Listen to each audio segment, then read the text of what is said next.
Our history books are missing entire chapters. For centuries, discoveries have surfaced that challenge our entire timeline of human achievement. This journey explores 50 unexplained phenomena of the ancient world, and by the end, you will see the distant past through an entirely new lens. How did a civilization without the wheel build a structure aligned to true north with pinpoint accuracy? What secrets are locked inside a medieval book written in a language no one can read? The answers rewrite what we thought was possible. What do you believe our ancestors were truly capable of? That shadow has been cast by the same four corners for thousands of years. The Great Pyramid of Giza is not merely old, it is a mathematical and engineering anomaly that defies the era of its creation. Its base is a near-perfect square, with sides aligned to the cardinal points with an error margin of just a fraction of a degree, a precision that rivals modern construction projects. Consider the sheer scale of the task, moving over 2 million stone blocks, each weighing an average of 2.5 tons, across the desert and into place. The logistics alone, for a society without the wheel, pulleys, or iron tools, present a puzzle that generations of engineers have struggled to solve.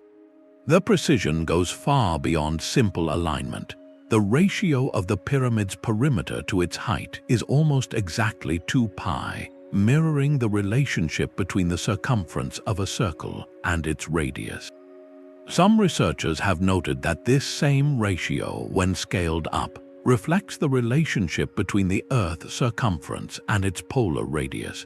Whether this was intentional or a staggering coincidence remains one of its deepest secrets. Furthermore, the pyramid's internal shafts are not random passages. They are precisely angled corridors pointing directly toward key stars in the ancient sky, like those in the belt of Orion, suggesting a profound and deliberate connection to the cosmos. How was this possible? Theories range from the existence of a lost, sophisticated technology now forgotten by history, to an advanced understanding of astronomy and geometry passed down over millennia. Modern engineers, when examining the tolerances and the sheer mass of the structure, often conclude that replicating such a feat with the tools we believe the Egyptians possessed would be a monumental challenge even today. This single structure forces us to ask a fundamental question. Were our ancestors simply lucky, or were they the beneficiaries of a knowledge so complete it has since slipped through the cracks of time? This notion of lost knowledge becomes even more compelling when we find the same impossible ideas echoed on the other side of the world. That same sophisticated understanding of the cosmos appears to have been built not just into stone, but into intricate machinery. In 1901, a diver exploring a Roman-era shipwreck near the island of Antikythera brought up a lump of heavily corroded bronze and wood, a curiosity among statues and pottery. For decades, it sat in a museum, its true nature hidden beneath centuries of calcification. It was only when researchers began to peer inside that they realized this object was not a simple navigational tool, but something far more extraordinary. We now call it the Antikythera Mechanism, and it is considered by many historians of science to be the world's first known analog computer. Its complexity is staggering for its time, dating to around the 1st or 2nd century before the Common Era. The device is a compact system of at least 30 interlocking bronze gears, housed in a wooden case the size of a large shoebox, with dials on the front and back inscribed with tiny, precise Greek lettering. By turning a hand crank, the user could set a date and the mechanism would calculate the positions of the Sun, the Moon, and likely 5 known planets. It could predict lunar and solar eclipses, and even model the irregular orbit of the Moon with a subtle wobble known as lunar anomaly. This was not just a calendar, it was a dynamic model of the heavens. One of its dials is believed to have tracked the 4-year cycle of the ancient Olympic Games, linking celestial timekeeping to major cultural events. Modern imaging techniques like X-ray tomography have been revolutionary, allowing scientists to see through the corrosion and read inscriptions that were invisible for 2,000 years. These texts served as a user manual, explaining the outputs of the gears and dials. The device represents a technological leap so profound that nothing of comparable mechanical sophistication appears again in the historical record for over 1,000 years. Its very existence forces a profound and humbling question. If this one device survived by pure chance at the bottom of the sea, how many other marvels of ancient engineering were lost, their knowledge fading into legend? This thought leads us directly to another enigma, one that suggests some of that lost knowledge may have involved a fundamental force of nature itself, a power that seems to flicker in the artifacts of cultures separated by vast oceans and time. Electricity feels like a discovery of the modern age, but a small clay jar found near Baghdad whispers a very different story. In 1936, an archaeologist working at a site from the Parthian period, around 200 years before the Common Era, unearthed a simple yet perplexing object. It was an unassuming vase of yellow clay, roughly the size of a hand, sealed with an asphalt plug. Inside, however, was a carefully arranged assembly, an iron rod surrounded by a copper cylinder, isolated from each other by that same asphalt seal. To any observer familiar with basic principles of electricity, the setup was instantly recognizable. This was the structure of a simple galvanic cell, a battery. When filled with an acidic electrolyte, something as common as vinegar or grape juice, the chemical reaction between the metals and the acid would generate a small but measurable electric current. Replica experiments have confirmed this, producing a low voltage, enough to create a faint tingle or power a small light in a demonstration. The immediate and controversial question is, of course, what was it for? The most compelling theory points to other artifacts from the region. Skilled artisans of the Parthian and later Sasanian eras were masters of fine metalwork, producing stunning items like gilded silver vessels, where a thin layer of gold is bonded to a base metal. The traditional explanation involves mercury-based gilding, a dangerous process, but some electrochemists have proposed an alternative, that these ancient crafters could have used a cell like the Baghdad jar for electroplating, using that trickle of current to deposit a layer of gold or silver onto an object suspended in a solution. It is a quiet, controlled method that would explain the exceptional quality of some pieces.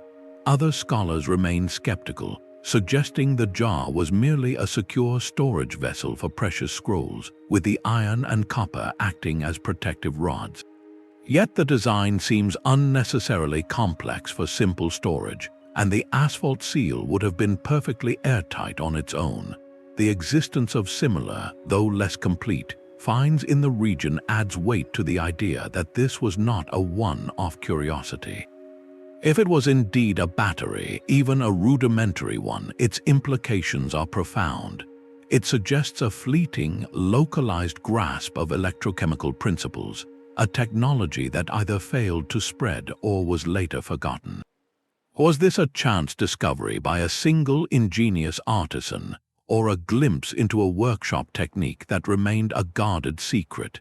This artifact forces us to reconsider the quiet hum of progress in the ancient world, where innovation could flicker into existence and then vanish, leaving behind only a silent, clay-clad puzzle. It is a reminder that our historical narrative is built on the fragments that survived, not on the sum total of what was once known. And sometimes, those surviving fragments point not to a quiet workshop, but to a landscape deliberately and mysteriously altered on a colossal scale. A book exists that no one on Earth can read. In 1912, a rare book dealer named Wilfred Voynich acquired a strange codex from a European collection, a manuscript that has since become one of history's most famous and frustrating puzzles. The Voynich Manuscript is a small, dense volume of about 240 vellum pages, filled from edge to edge with an elegant, looping script that belongs to no known alphabet or language. Radiocarbon dating places the creation of the vellum itself in the early 15th century, somewhere in Europe, but the origin and purpose of the text remain utterly obscure.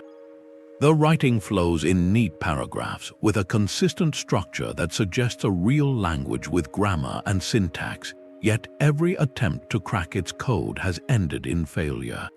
The best cryptanalysts of the 20th century, including teams from both world wars who successfully broke complex enemy ciphers, have turned their skills to this medieval book and walked away baffled.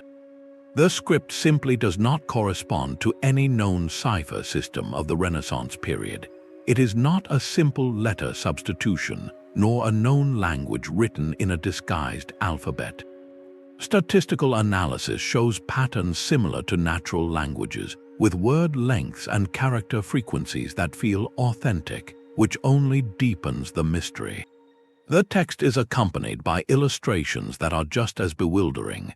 One major section is filled with detailed drawings of plants that do not match any known species on our planet, with bulbous roots, strange leaves, and intricate structures that seem to blend botanical features in impossible ways. Another section contains circular diagrams of the cosmos, with suns, moons, and stars arranged in unfamiliar constellations, alongside tiny, nude female figures bathing in or connected to a series of intricate tube-like vessels. This so-called biological section is particularly unusual, depicting what appear to be cellular or anatomical processes in a style completely alien to medieval science. A pharmaceutical portion shows jars and containers alongside more unidentifiable plant parts, hinting at a possible medicinal or alchemical purpose. To understand its resistance to decoding, consider a simple analogy. If you took an English sentence and replaced each letter with a symbol, modern computers would detect the pattern in seconds based on the frequency of letters like E and T. The Voynich script shows no such simple pattern. Its internal structure is unique, with some characters only appearing at the beginnings of words and others only at the ends, a feature seen in real languages but arranged here in a completely novel system. This has led to two enduring schools of thought. The first is that the manuscript is an extraordinarily elaborate and purposeless hoax, crafted centuries ago to deceive a wealthy patron, a meaningless text generated by a complex set of rules to mimic language without conveying any information. The second, more tantalizing idea is that it is a genuine record of a specialized, lost knowledge, perhaps botanical, astrological, or even proto-scientific, written in a cipher so personal or so advanced that its key died with its author. Each colorful, intricate page is a silent testament to a mind that worked in ways we can no longer follow. It stands as a direct challenge, a message from the past that we can see but cannot comprehend. This profound failure to communicate across centuries makes us wonder about other forms of ancient messaging, especially those not made of vellum and ink, but carved into the very skin of the earth on a scale so vast it can only be seen from the sky. From the silent pages of an unreadable book, we shift to a message written on a continent, a text so large its authors could never have read it themselves. The Nazca Lines of southern Peru are a gallery of giants, a series of immense geoglyphs carved into the arid Pampa Desert over 2,000 years ago. To stand on the ground is to see only a plain of reddish-brown pebbles, but from the air, the true spectacle reveals itself. Stretching across nearly 1,000 square kilometers are hundreds of figures, from clean geometric lines and trapezoids that run for kilometers to intricate depictions of animals and plants. A hummingbird with wings outstretched, a colossal spider, a curious monkey with a spiraled tail, and a humanoid figure nicknamed the astronaut with wide, round eyes, all are etched into the earth with stunning clarity. These were not built but drawn by the simple, deliberate act of removal. The desert floor here is covered with a layer of dark, iron oxide-coated stones. The Nazca people, between roughly 500 years before the Common Era and 500 years after, carefully removed these top stones along predetermined lines, exposing the lighter, sandy soil beneath. This contrast created the visible designs meant to endure. The climate of the Nazca region is exceptionally dry, with minimal wind and rain, allowing these shallow excavations to remain crisply defined for centuries. The precision involved is staggering. Many of the straight lines run perfectly true over hills and valleys without deviating, and the animal figures maintain perfect proportions despite being drawn on a scale of hundreds of meters. How did they achieve such accuracy without an aerial view? Archaeologists suggest they used simple surveying techniques, perhaps scaling up small models using a grid of stakes and ropes, a testament to their sophisticated understanding of geometry and spatial planning. But the greater mystery is not how they did it, but why. What compelled an entire culture to invest such immense, coordinated effort into art they themselves could never fully perceive? The theories are as vast as the drawings themselves. One prominent idea, championed by researcher Maria Reich, who dedicated her life to their study, posits that the lines functioned as a giant astronomical calendar, with key alignments pointing to solstice sunrises or important star clusters, marking seasons crucial for agriculture in a harsh environment. Others see a deeply ritualistic purpose. Water was and is the most precious resource in the desert. Many lines lead to sources of water, and some figures, like the hummingbird or the spider, are connected to deities of fertility and water in Andean cosmology. The lines may have been ceremonial pathways, walked by priests during rituals to invoke life-giving rains from the mountain gods. The sheer variety of forms suggests the purpose may have been multifaceted, serving as both a sacred landscape for communication with the divine and a communal project that reinforced social bonds. Modern technology continues to unveil new secrets. Researchers using drones and satellite imagery have discovered dozens of previously unknown lines and figures hidden beneath the sand or eroded over time, revealing that this desert canvas is even more crowded with ancient intent than we thought. This leads to a profound and reflective question. If the Nazca could not fly, what did they believe was watching? Were these lines meant for the eyes of the gods traversing the sky above?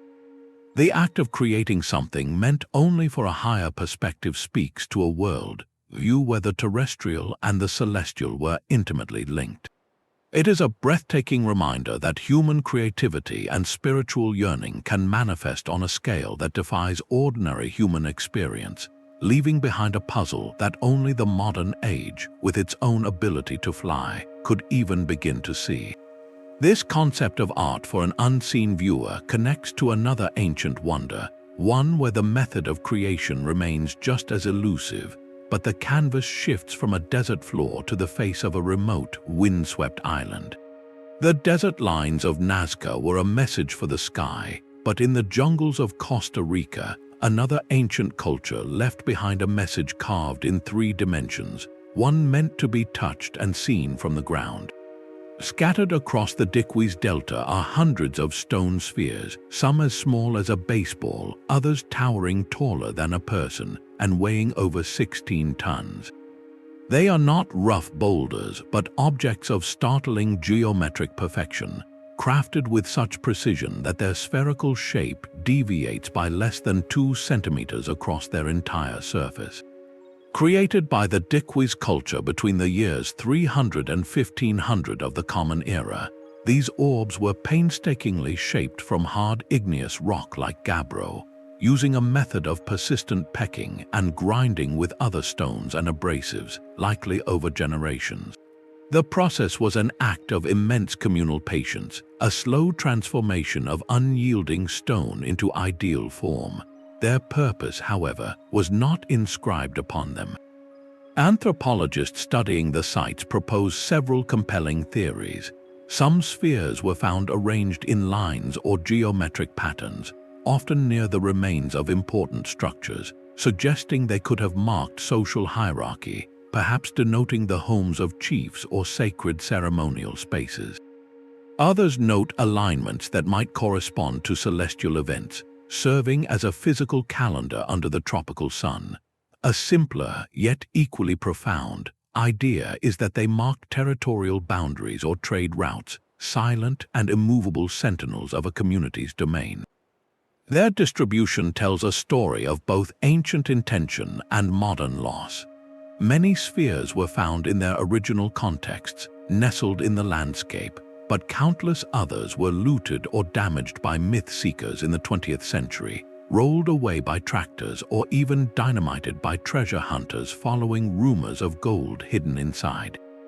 This displacement erased invaluable clues. One famous example is a large sphere that was moved to adorn the courtyard of a government building in the capital. While it became a national symbol, its journey from its original site severed its connection to the archaeological story, turning a piece of a cultural puzzle into a solitary ornament.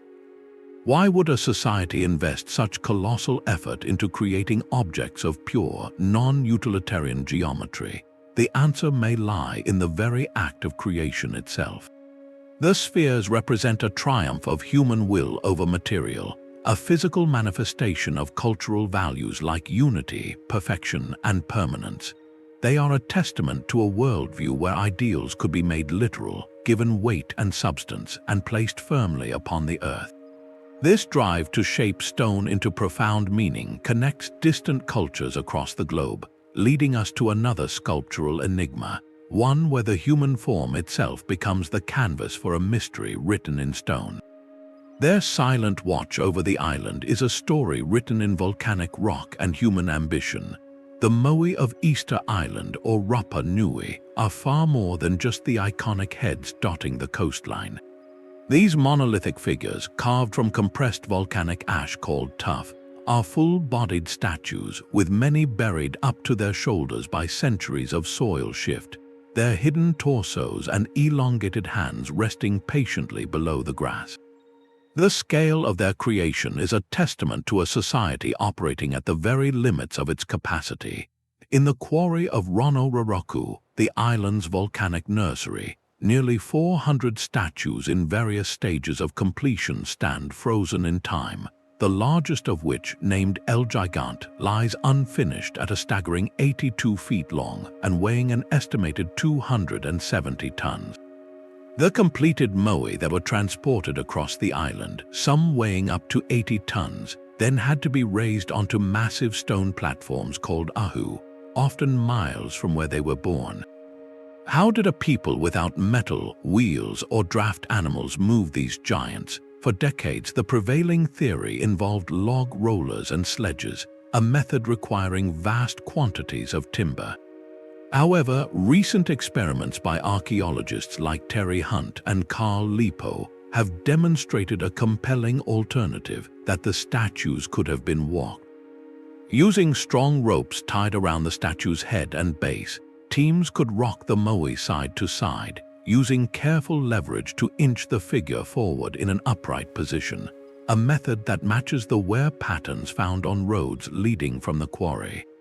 This walking theory suggests a sophisticated, communal effort of rhythm and coordination, rather than just brute force. The purpose of these immense endeavors was deeply spiritual. The moai are not deities but representations of deified ancestors. Each statue, once erected on its coastal ahu, would have its eyes inlaid with white coral and obsidian, a ceremony called opening the eyes that was believed to activate the statue's mana, or spiritual power, allowing the ancestor to watch over and protect the village. This cultural drive, however, unfolded on an island with finite resources. The dominant narrative for centuries told of a tragic ecological collapse, where a population boom and the voracious consumption of the island's palm forests for tools, canoes, and statue transport led to deforestation, soil erosion, and societal conflict. This story served as a cautionary tale about environmental limits.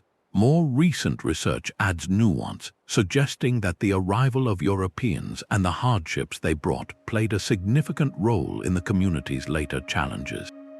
The statues themselves fell, many toppled in periods of social change, their eyes closed once more. Today, restoration projects have carefully re-erected several moai on their ahu, allowing them to stand sentinel again, not as symbols of failure, but of resilience and cultural memory. What does it say about us that we are so drawn to these silent figures? They represent a profound human impulse to reach beyond our individual lifetimes, to carve our remembrance and our hopes into the very bones of the earth, no matter the cost.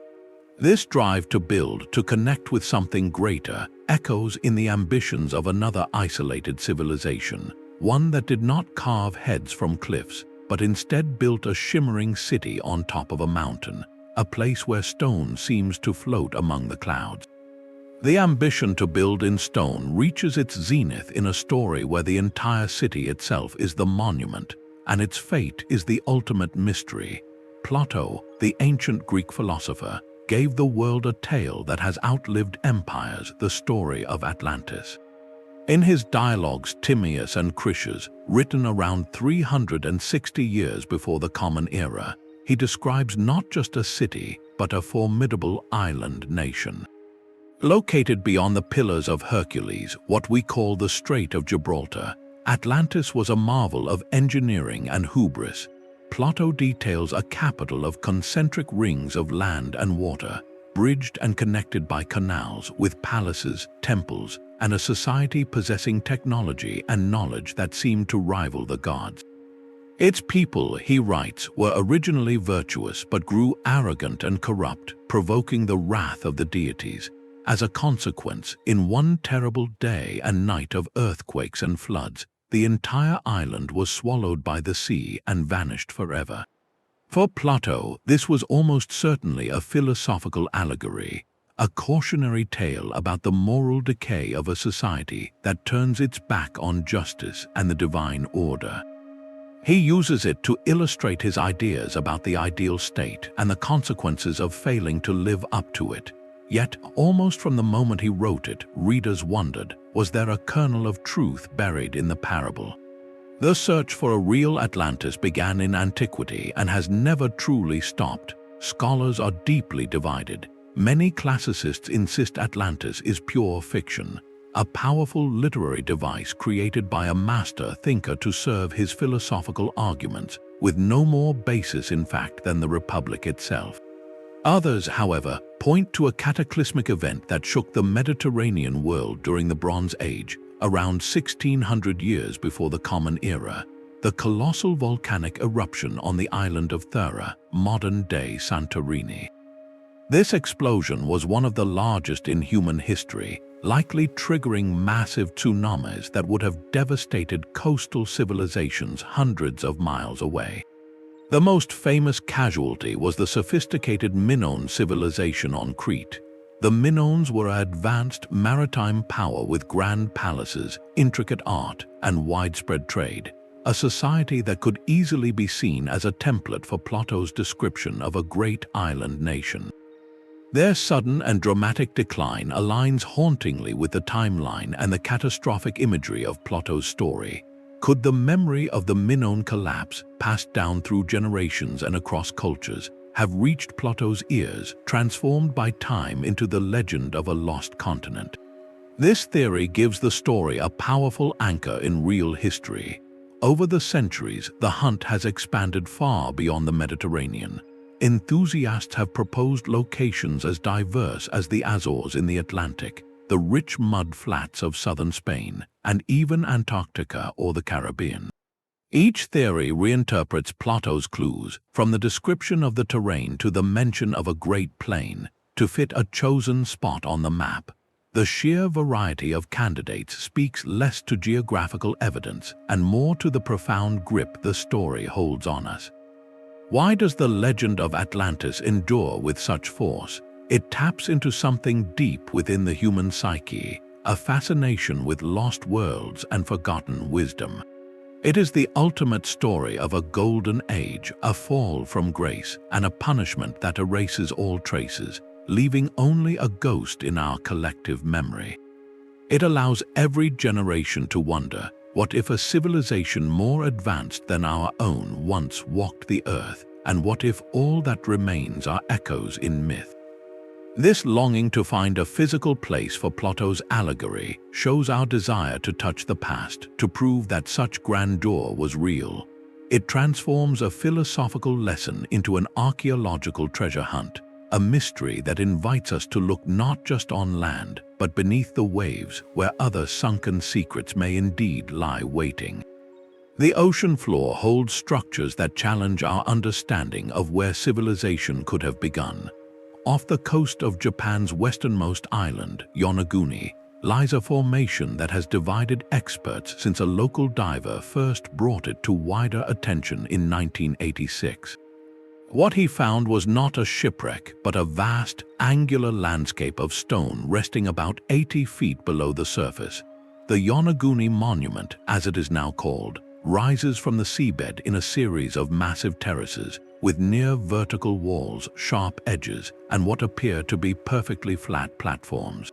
Its most iconic feature is a monolithic slab nicknamed the Turtle, a rectangular block that looks eerily like an altar or a ceremonial stage. The central question is as deep as the water that surrounds it. Is this a sunken city from a forgotten age, or simply a breathtaking trick of nature? Marine geologists who argue for a natural origin point to the area's unique geology. The rock is a sandstone that naturally fractures along horizontal and vertical planes due to tectonic stresses. Powerful underwater currents surging for thousands of years could have eroded the softer material along these fault lines, carving out the step terraces and sharp drop-offs we see. They draw comparisons to other natural tessellated pavements around the world, where similar grid-like patterns appear in coastal rock without any human intervention. The monument's location is in a seismically active zone, where massive earthquakes and tsunamis have repeatedly reshaped the coastline, potentially submerging what was once a coastal rock formation. However, proponents of a human origin highlight details that seem to defy simple erosion.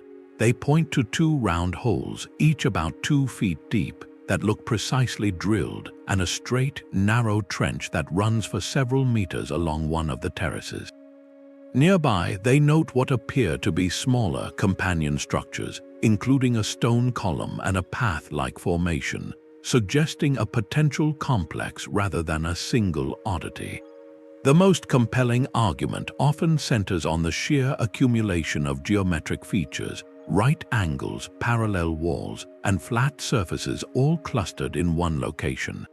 If it is natural, it is a masterpiece of random geology. If it is artificial, it would imply a prehistoric culture in the Pacific with the capability for large-scale stonework, a society whose entire history was swallowed by rising seas. This debate forces us to confront a fundamental aspect of how we see the past, our pattern-seeking minds. Are we projecting order onto randomness, desperate to find a lost chapter, or are we witnessing the stubborn remnants of a chapter that was truly there?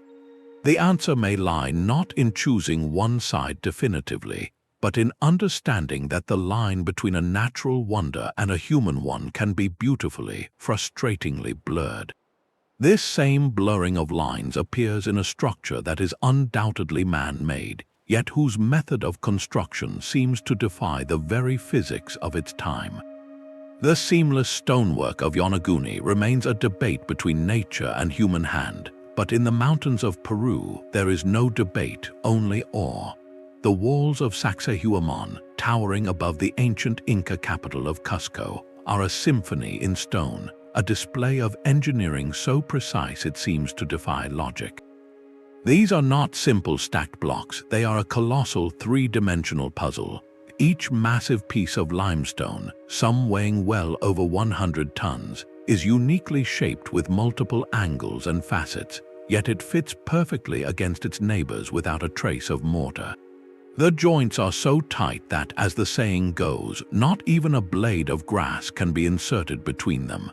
This is the pinnacle of polygonal masonry, a technique where irregular polygons interlock with such intimacy that the entire wall becomes a single, resilient entity. Modern stonemasons who examine the site often express sheer disbelief. They note that achieving this level of precision with the tools believed available to the Inca, primarily harder stones, bronze tools, and sand abrasives, would be a monumental challenge even today. The prevailing theory involves a process of trial and error on a staggering scale. Stonemasons likely shaped a block roughly, then repeatedly lowered it into place, marking the high spots, lifting it again, and painstakingly grinding those spots down with abrasives over and over until the fit was flawless. This was not quick construction, it was an act of profound patience and communal effort, where the value was placed on perfection over speed. The scale of the fortress itself speaks to its dual purpose. While its zigzagging walls, which some say represent the teeth of a puma, the animal symbolizing Cusco, had clear defensive capabilities, Sacsayhuamán was far more than a military stronghold. It was a major ceremonial center, a site for important rituals and gatherings that connected the Inca to their gods and the cosmos. Its location on a high plateau overlooking the sacred valley was deeply significant. Legends surrounding its construction hint at the profound knowledge involved. One persistent story speaks of a magical plant discovered by the Inca, whose sap could soften stone, allowing workers to mold the rock like clay before it hardened again. While no such plant is known to modern botany, the tale is a powerful metaphor. It represents a cultural memory of a lost technique, a special knowledge that made the impossible task achievable, a secret that died with the empire. To understand the challenge, consider a modern experiment. Researchers and enthusiasts have attempted to replicate the fitting technique using only primitive tools. The process is agonizingly slow, requiring days of labor to shape and fit just a few small stones, highlighting the unimaginable investment of time and labor the Inca committed. This investment paid off in remarkable durability. The interlocking, jigsaw-like structure gives the walls incredible seismic resilience. During earthquakes, while later Spanish colonial buildings constructed on top of the Inca foundations crumble, the original Inca stones simply sway and settle back into place, their flexible joints absorbing the shock. What does this tell us about the builders? They were not just stacking rocks, they were engaging in a deep conversation with the material and the forces of nature. They engineered not just for the present but for eternity, creating structures that would literally hold their ground through centuries of tectonic unrest. This mastery of stone, where each block is both an individual masterpiece and part of an unbreakable whole, forces a humbling question. How many other forgotten techniques for harmonizing with our world have been lost to time? A map drawn in 1513 contains a coastline that should not exist. The Piri Reis Map, named for the Ottoman admiral and cartographer who compiled it, is a fragment of a larger world chart, meticulously inked onto gazelle skin. At first glance, it is a beautiful artifact of the age of exploration, showing the familiar coasts of Europe, Africa, and the newly encountered lands of the Americas. But a closer look at its southern edge reveals a landmass that defies history. It appears to depict the northern coastline of Antarctica, a continent that would remain hidden beneath miles of ice for another 300 years, not officially sighted until 1820. Even more perplexing, this coastline is drawn free of ice, as it might have looked thousands of years ago during a period of global warmth. How could a 16th century admiral have known this? The map itself offers a tantalizing clue in its own annotations.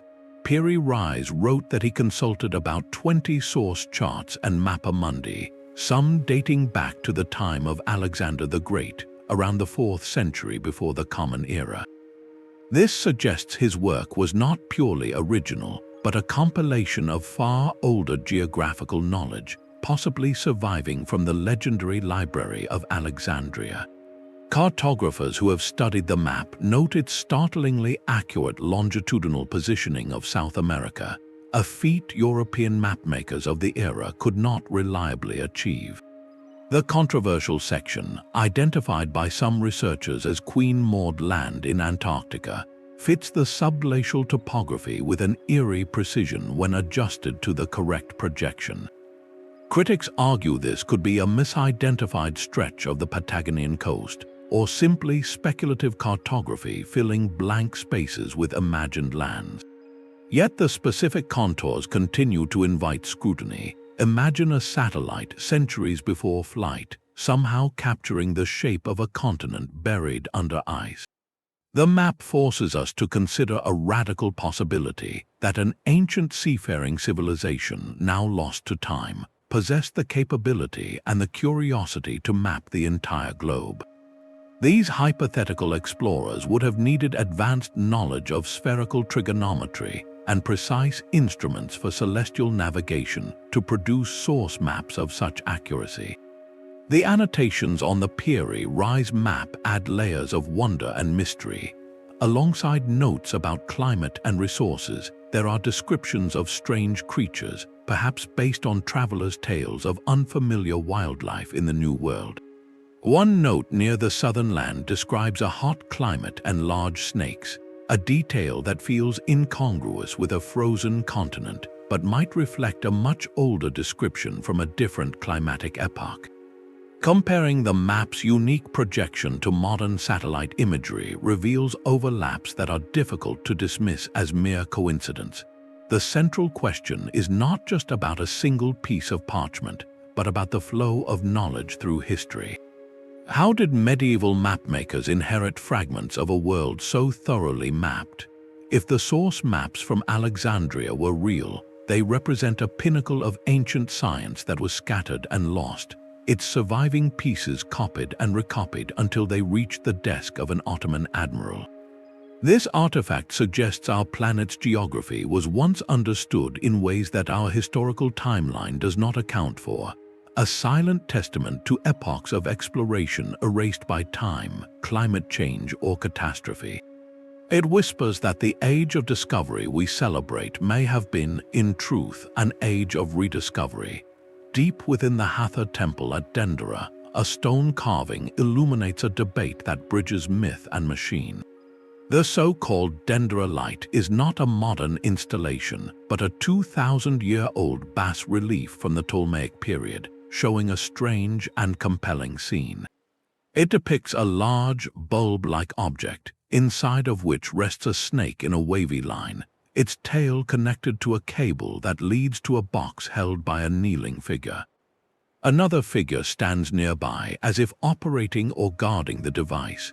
To a modern eye, the resemblance to a primitive light bulb, complete with a filament and a power source, is startling and immediate.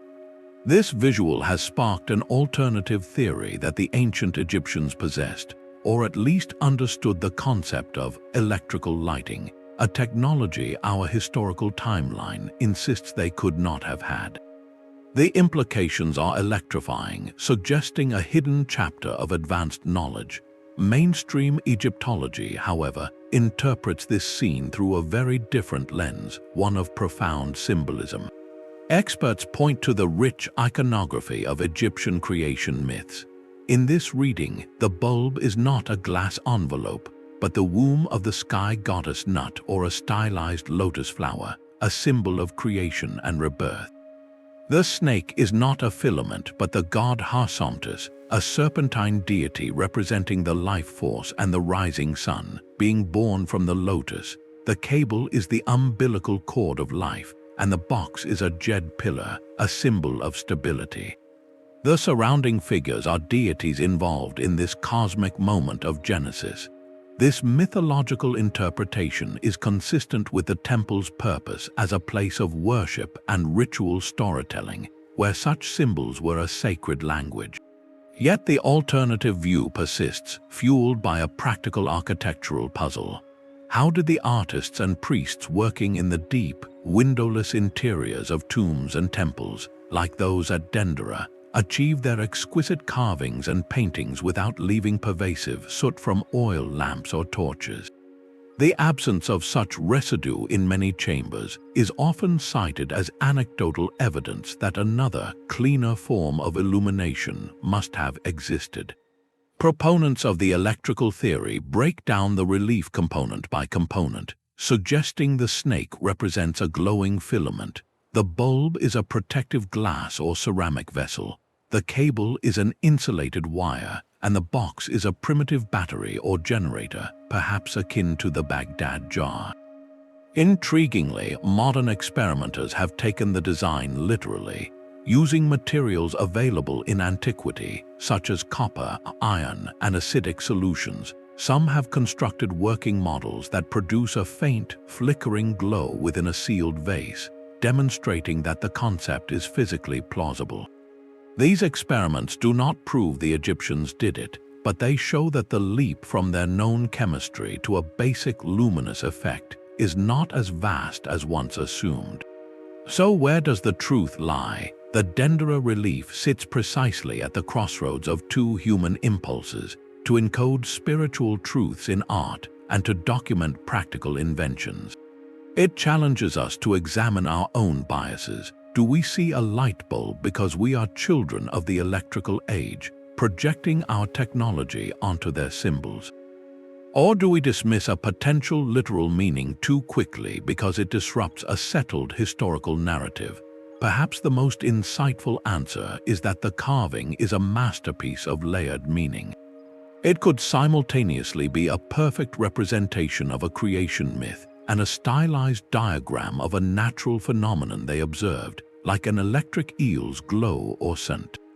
Elmo's fire harnessed into a temple metaphor, the line between sacred symbol and technical schematic may have been far thinner for them than it is for us.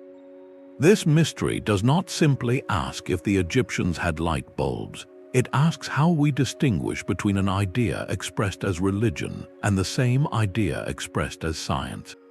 Their world may not have separated the two, seeing the spark of life and the spark of illumination as different manifestations of the same divine energy. This pursuit of ancient power leads us from the potential for contained light to the evidence of unleashed, earth-shaping force, found not in a detailed carving, but in the terrifying, glassified scars of a long-vanished city. A perfect crystal skull rests behind glass, its surface capturing light with an almost liquid clarity.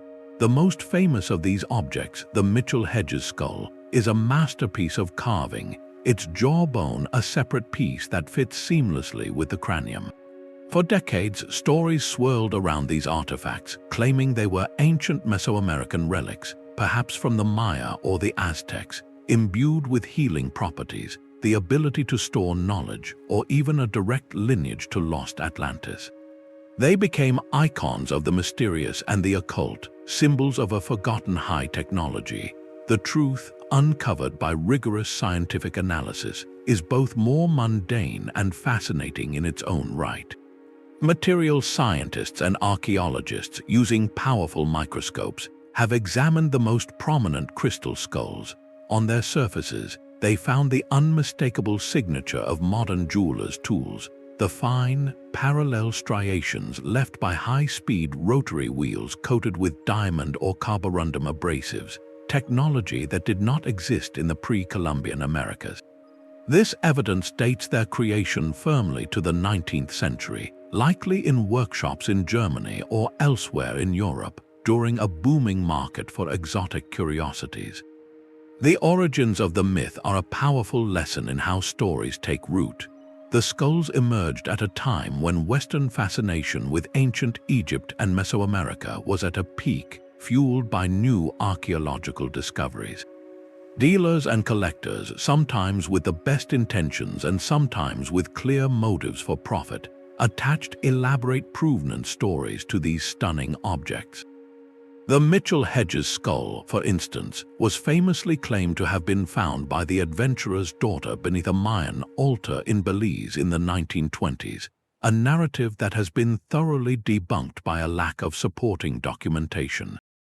Popular culture then amplified the legend exponentially, with the skulls featuring prominently in novels, films, and television shows as conduits of esoteric power. Today, you can find these enigmatic objects in major museums. The British Museum and the Smithsonian Institution each hold a notable quartz skull, both now clearly labeled as examples of 19th century craftsmanship, not ancient ritual items. Their journey from obscurity to fame is itself a modern artifact. One particular skull, sold in a Paris auction in the late 1800s, changed hands among collectors before its image began circulating in spiritualist circles, eventually becoming a staple of 20th century metaphysical lore. Why did these modern creations capture our collective imagination so completely? The answer lies in their potent symbolism. The skull is a universal memento mori, a reminder of our shared fate, but rendered here in a material that represents purity, clarity, and permanence. A crystal skull is a paradox, merging the image of death with a substance that feels eternal. We wanted them to be ancient because they perfectly embodied our own longing to find lost wisdom, to believe that the past held secrets of consciousness and technology that we are only now rediscovering. They are forgeries, yes, but they forged a modern myth that tells us more about our own desires than about any ancient civilization.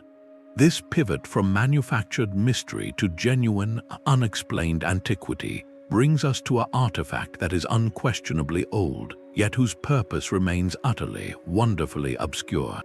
A hilltop in southeastern Turkey holds a secret that shattered a foundational story of human history. For centuries, we believed a simple sequence. First came agriculture, then settled villages, and only later, with surplus and stability, did humans build temples and complex societies. Göbekli Tepe, a sprawling complex of carved stone circles, turns that sequence completely on its head. This monumental sanctuary was constructed around 9,600 years before the Common Era, a staggering 6,000 years before Stonehenge, by people who were not farmers but hunter-gatherers. The very existence of this place forces a profound rewrite of our origins. Lead archaeologists who have worked the site, like Klaus Schmidt, described it not as a settlement, but as the world's first known temple, a sacred space that drew people from across the region for rituals we can only begin to fathom. The scale of the work is breathtaking. Enormous limestone pillars, some weighing over 10 tons, were quarried from local bedrock, shaped, and dragged up the hill to be arranged into at least 20 circular enclosures. Each circle is defined by a ring of these massive T-shaped pillars, with two even taller monoliths standing at the center. The construction unfolded in multiple phases over centuries, a continuous project that united generations in a common, sacred purpose. Then, around 8,000 years before the Common Era, in an act as deliberate as its creation, the people of Göbekli Tepe did something astonishing. They buried their entire sanctuary. They brought in thousands of tons of soil and rubble, carefully entombing the pillars and their carvings, preserving them for millennia until their rediscovery. This intentional burial suggests the site held such power that it could not simply be abandoned. It had to be ritually closed, returned to the earth. The pillars themselves are a gallery of a lost symbolic world. They are not blank monoliths, but canvases teeming with intricate bas-reliefs. A menagerie of animals leaps and slithers across the stone: foxes, snakes, wild boars, cranes, and scorpions, each rendered with striking artistry and likely profound meaning. These were not the domesticated animals of a farm, but the powerful, dangerous creatures of the wild, perhaps representing clan totems, spiritual guides, or elements of a creation mythology. Some of the most striking carvings depict vultures, birds associated with the transition between life and the resting place in many early cultures. The T shape of the pillars is not arbitrary. Many researchers see them as highly stylized human forms. The crossbar of the T represents the shoulders, and on some pillars, carved arms bend down toward the front, with hands meeting over a loincloth. These silent stone beings, then, may represent ancestors, watchful guards, or participants in the ritual space. To stand among them is to feel the weight of a question. What belief or vision was so compelling, so unifying, that it drove nomadic bands to come together and undertake a project of such staggering collective effort? They had no metal tools, no beasts of burden, only stone implements and human determination. The answer may lie in a shift of consciousness itself, perhaps the urge to build a permanent home for the gods, to mark a place of shared ceremony and story, was not a product of settled life, but its very catalyst. The cooperation required to build Göbekli Tepe may have planted the seeds for the social structures that later made agriculture and villages not just possible, but necessary. This sanctuary is a testament to the power of an idea so strong it could move mountains of stone long before it moved seeds into rows of earth. It proves that the human mind, our capacity for abstract thought and shared belief, was the first and greatest engine of civilization. If hunter-gatherers could orchestrate such a project, what other capabilities have we underestimated in our ancient past? Capabilities that might explain other sites where the stones themselves seem to whisper of a forgotten global conversation. These silent stone armies march across the landscape in perfect, eerie formation. In the coastal region of Brittany, France, the Carnac Alignments present a spectacle of prehistoric ambition on a scale that is almost incomprehensible. Over 3,000 individual standing stones, known as menhirs, are arranged in long, parallel rows that stretch for kilometers across the countryside, like the fossilized ranks of a forgotten legion.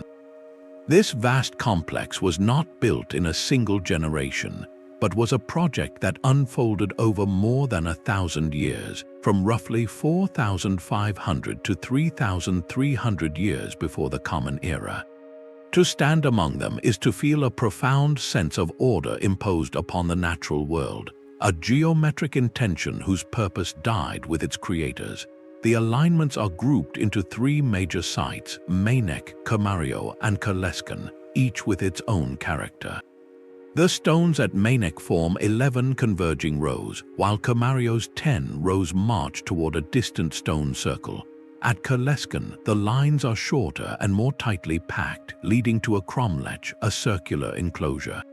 Interspersed among these open-air lines are other monumental forms: dolmens, which are table-like structures of massive capstones resting on uprights, likely serving as collective memorial sites, and tumuli, large earthen mounds covering burial chambers. The sheer logistics of this endeavor boggle the mind. These granite blocks, some weighing many tons, were quarried, transported, and erected by a Neolithic society using only stone tools, wooden levers, and immense communal labor. The alignment of the rows is remarkably precise, generally running from east to west, with a subtle curve that some researchers believe was intentionally designed. But for what? Archaeologists have proposed a constellation of theories, each attempting to decode this stone code. One prominent idea casts the site as a giant astronomical observatory. Certain alignments may point to the rising or setting of the sun or moon at key times of the year, such as the solstices, turning the entire landscape into a calendar for marking seasons essential to agriculture and ceremony. Another, more speculative theory suggests the stones could have functioned as a primitive seismic detector. The idea proposes that the carefully balanced menhirs might have been sensitive to subtle vibrations in the earth, with their swaying or acoustic properties acting as an early warning system for earthquakes in the geologically active region. A more grounded interpretation views the lines as territorial markers, delineating sacred processional ways or the grazing lands and resources of powerful clans. a permanent statement of identity and control written in granite. Local legend, of course, offers a more magical explanation. Folklore says the stones are a Roman army turned to stone by the wizard Merlin as they pursued the Cornish saints who fled to Brittany. This story, while a charming myth, reflects the human need to explain the inexplicable, to give a narrative to a landscape that feels intentionally arranged by a powerful, unseen hand. Today, the site faces the modern challenge of preservation amidst fascination. The stones are fenced off to protect them from the wear of countless visitors, a necessary step that also creates a distance between us and the monument. We can walk alongside the ranks, but we cannot walk among them as their builders intended, a reminder that our quest to understand can sometimes alter the very thing we seek to comprehend. So what does this forest of stone ultimately tell us? It speaks of a society capable of extraordinary long-term planning and social cohesion, one that could coordinate labor across centuries for a purpose that transcended any single lifetime. The knowledge required was not just of engineering, but of surveying, astronomy, and communal ritual. It was a knowledge deeply embedded in the land itself, a conversation between the people and the place they inhabited. This profound connection to the cosmos and the earth, written in alignments of stone, finds a parallel in another ancient wonder, where the architecture itself becomes a perfect mirror of the heavens above. Deep beneath the quiet ponds of Zhejiang province, an entire subterranean world lay hidden for centuries. In 1992, a local farmer decided to pump the water from a small, mysterious pond in his village, a pond locals had long believed to be bottomless. What he revealed was not a natural sinkhole, but the entrance to an astonishing man-made cavern. This was the first glimpse of the Longyou Caves, a vast underground complex that has since rewritten our understanding of ancient Chinese engineering. To date, 24 of these caverns have been discovered, carved with breathtaking precision into the solid, hard siltstone bedrock. The scale is almost impossible to grasp from the surface. Collectively, they cover an area of over 30,000 square meters, a space larger than many modern sports stadiums, all excavated by hand over 2,000 years ago. Each cave is a colossal room, some reaching heights of 30 meters, supported by massive, evenly spaced pillars of untouched stone that the workers left standing to hold up the ceiling.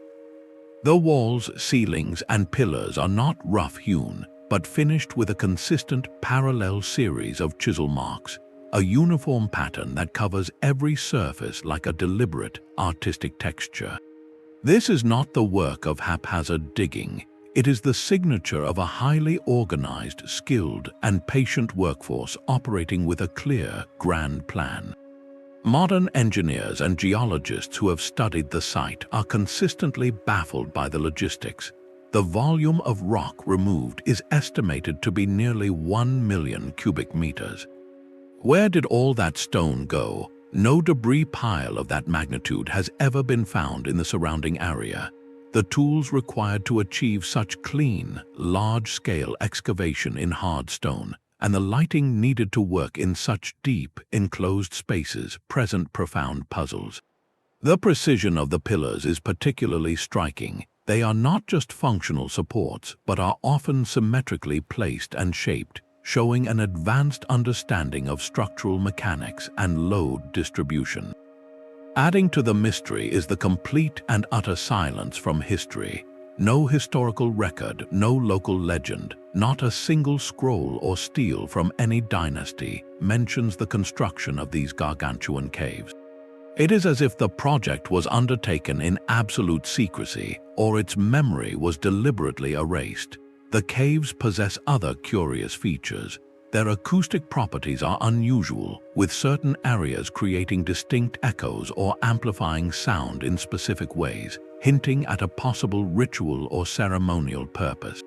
Furthermore, the distinctive parallel chisel marks on the walls bear a striking resemblance to decorative patterns found on pottery from the nearby Hemudu culture, which dates back over 7,000 years, suggesting a possible cultural link or a symbolic meaning lost to time. Why would a society commit such staggering resources to a project with no apparent practical use, like mining or storage, and then never speak of it again? The most plausible theories point toward a royal tomb complex that was never used, a secret imperial refuge, or a monumental ceremonial site dedicated to the earth and underworld deities. Yet, without a single artifact or inscription left behind, these remain educated guesses. The Longyou Caves stand as a monument to a forgotten chapter of ambition. They force us to confront a humbling reality, that history is not only written on papyrus or carved in monuments above ground, but can also be silently, meticulously subtracted from the earth itself, leaving behind a void filled with questions. This deliberate shaping of the underworld finds a strange echo in a different kind of ancient void, one not carved by chisels, but created by the precise and mysterious absence of something else entirely. A farmer in Peru claimed to have found a library written in stone. In the 1960s, a man named Basilio Ushuaia began selling hundreds of carved andesite stones to tourists and collectors, objects that would become known as the Ica Stones. Each stone, some as large as a watermelon, was covered in intricate, deep-line engravings depicting scenes that seemed to defy all known history. Here were human figures engaged in what looked like advanced medical procedures, including detailed heart surgery and cesarean sections. Other stones showed people using telescopes to observe celestial bodies or studying complex maps of unknown continents. Most astonishing of all were the images of humans interacting directly with creatures we recognize as dinosaurs, battling them, riding them, even domesticating them as if they were common livestock. If authentic, these stones would not just rewrite history, they would obliterate it, suggesting a parallel timeline where humans coexisted with long-extinct reptiles and possessed technology millennia ahead of its time. This is precisely why the archaeological community, almost universally, regards them as a fascinating modern creation rather than an ancient artifact. The story begins with Ushuaia himself, who initially claimed he discovered the stones in a cave. As interest grew, so did the market for these curious objects, and the supply seemed miraculously endless. Eventually, under pressure from authorities for selling archaeological treasures, the farmer changed his story. He admitted that he and other local artisans had carved the stones themselves, using simple tools and then aging them by baking them in donkey dung to create an artificial patina, a surface coating that mimics great age. Geologists who examined the stones noted that the deep, crisp engravings showed no signs of the natural weathering one would expect on stones allegedly buried for centuries, and the dark patina could indeed be replicated through the method he described. The images themselves are a catalogue of anachronisms, drawn not from ancient knowledge but from modern pop culture. The dinosaurs bear a striking resemblance to illustrations found in mid-20th century comic books and dinosaur encyclopedias, complete with outdated anatomical features. The surgical scenes mirror diagrams from contemporary medical textbooks, and the telescopes are classic depictions of 17th century devices, not any conceivable ancient instrument. Despite the overwhelming evidence of their modern origin, the Ica Stones took on a life of their own in the world of pseudoarchaeology. They became a cornerstone for theories of ancient astronauts, lost civilizations like Atlantis, and radical alternative histories, cited as physical proof that mainstream science was hiding the truth. This phenomenon raises a reflective question: why do we, in the modern age, feel such a powerful urge to create fake ancient artifacts? Perhaps it speaks to a deep-seated desire for a more mysterious, more advanced past, a longing for evidence that our ancestors were privy to wonders we have yet to rediscover. It is a form of storytelling where the artifact itself becomes the protagonist in a narrative we wish were true. The stones are a mirror reflecting not ancient Peru, but the hopes and imaginations of the 20th century. This journey from modern fabrication leads us back to the undeniable and authentic artistry of the ancient world, to a gallery of paintings that have kept their vivid color for thousands of years, locked away in the deepest, darkest places imaginable. Sometimes a story is so compelling it becomes its own truth, regardless of the facts. The tale of the Dropa Stones is a perfect example, a narrative born not from an archaeological dig, but from the pages of a magazine. In 1938, the story goes, a Chinese archaeologist named Kai Pu-te discovered a series of caves in the remote Bayan Ha Mountains. Inside, he reportedly found neat rows of graves containing the skeletal remains of unusually small individuals. Alongside them were hundreds of stone discs, each about a foot across, with a hole in the center and a fine, double spiral groove running from the center to the rim, like an ancient phonograph record. The story takes its most extraordinary leap when a professor supposedly deciphered the grooves, revealing they told the tragic story of the Dropa, a peaceful alien people whose spacecraft crashed in the mountains thousands of years ago, stranded and unable to return home. It is a gripping science fiction premise, complete with ancient astronauts and a lost interstellar message. The reality, however, is a masterclass in how modern myths are manufactured. Serious sinologists and historians have searched in vain for any credible evidence. There is no record of an archaeologist named Kai Pu-te, no academic paper ever published on the find, and perhaps most damningly, not a single one of these famed discs has ever been displayed in a museum or subjected to independent scientific analysis.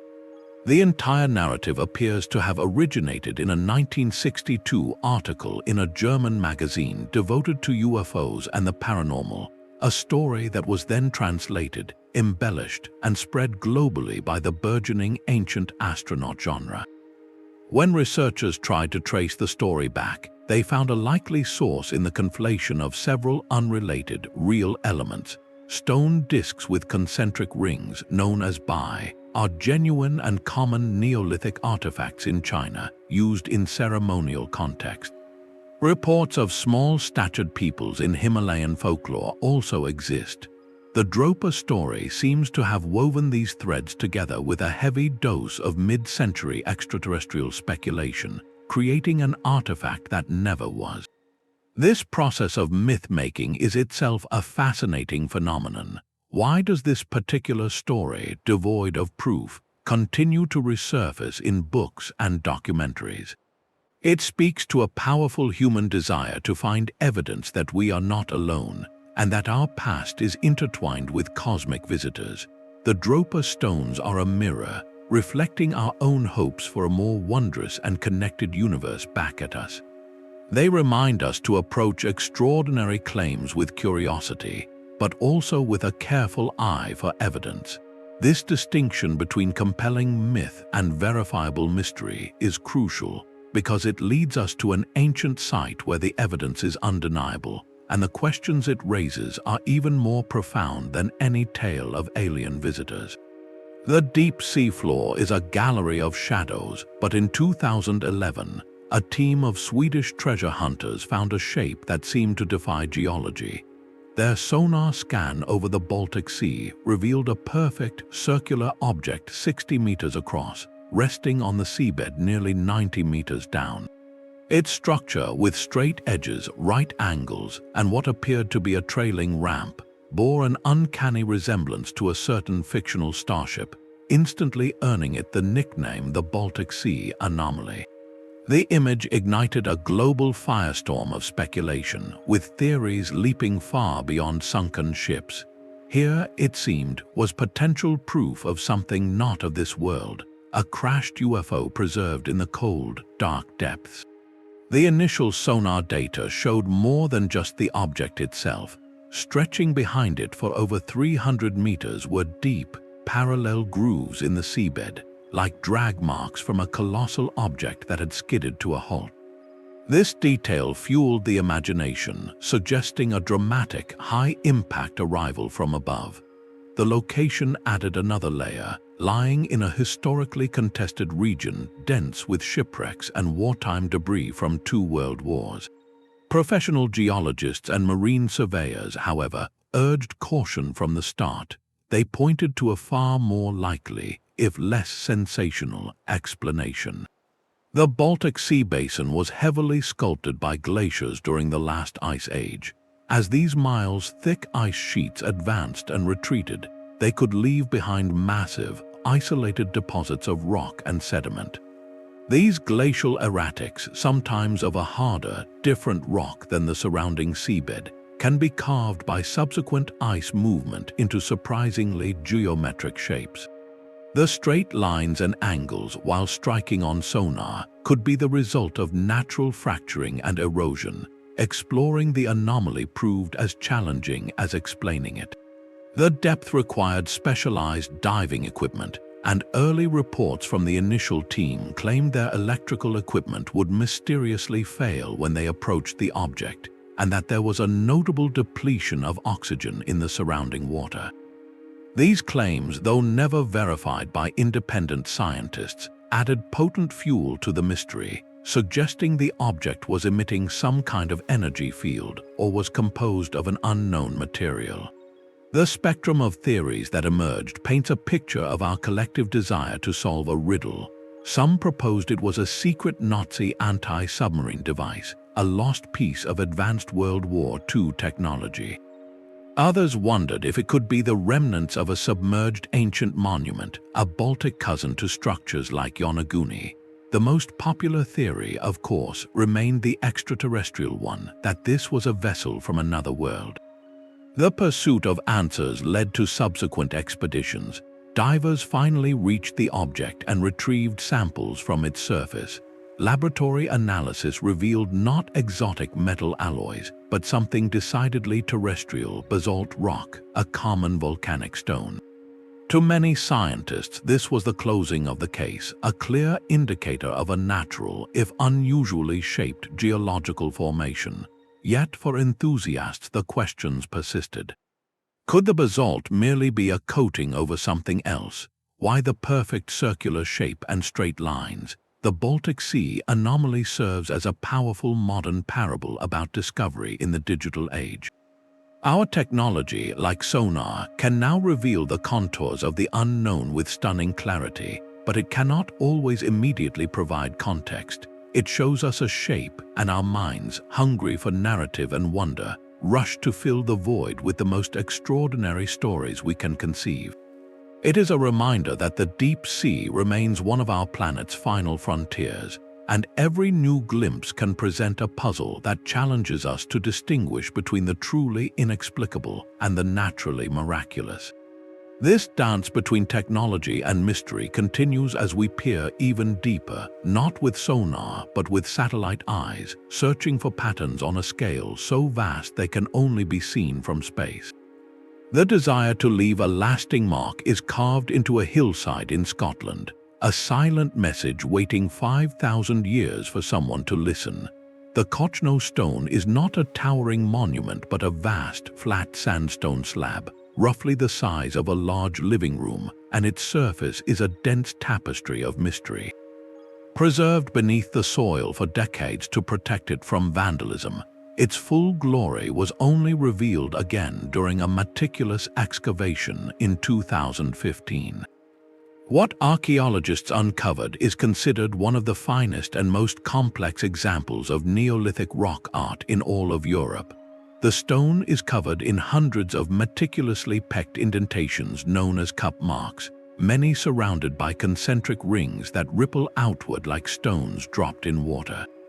These are connected by meandering grooves and channels, creating a sprawling, interconnected design of spirals, arcs, and labyrinthine patterns. There is an undeniable intentionality to the layout, a visual rhythm that suggests this was far more than idle doodling on rock. The meaning, however, evaporated with the people who made it.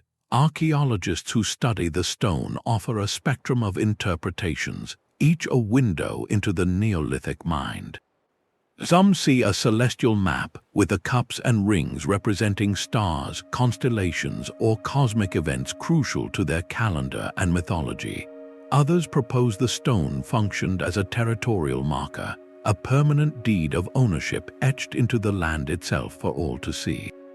Perhaps the most evocative theory is that the stone was a portal, a sacred interface where ritual specialists could communicate with ancestors or spirit worlds, the grooves acting as pathways for spiritual energy or visions.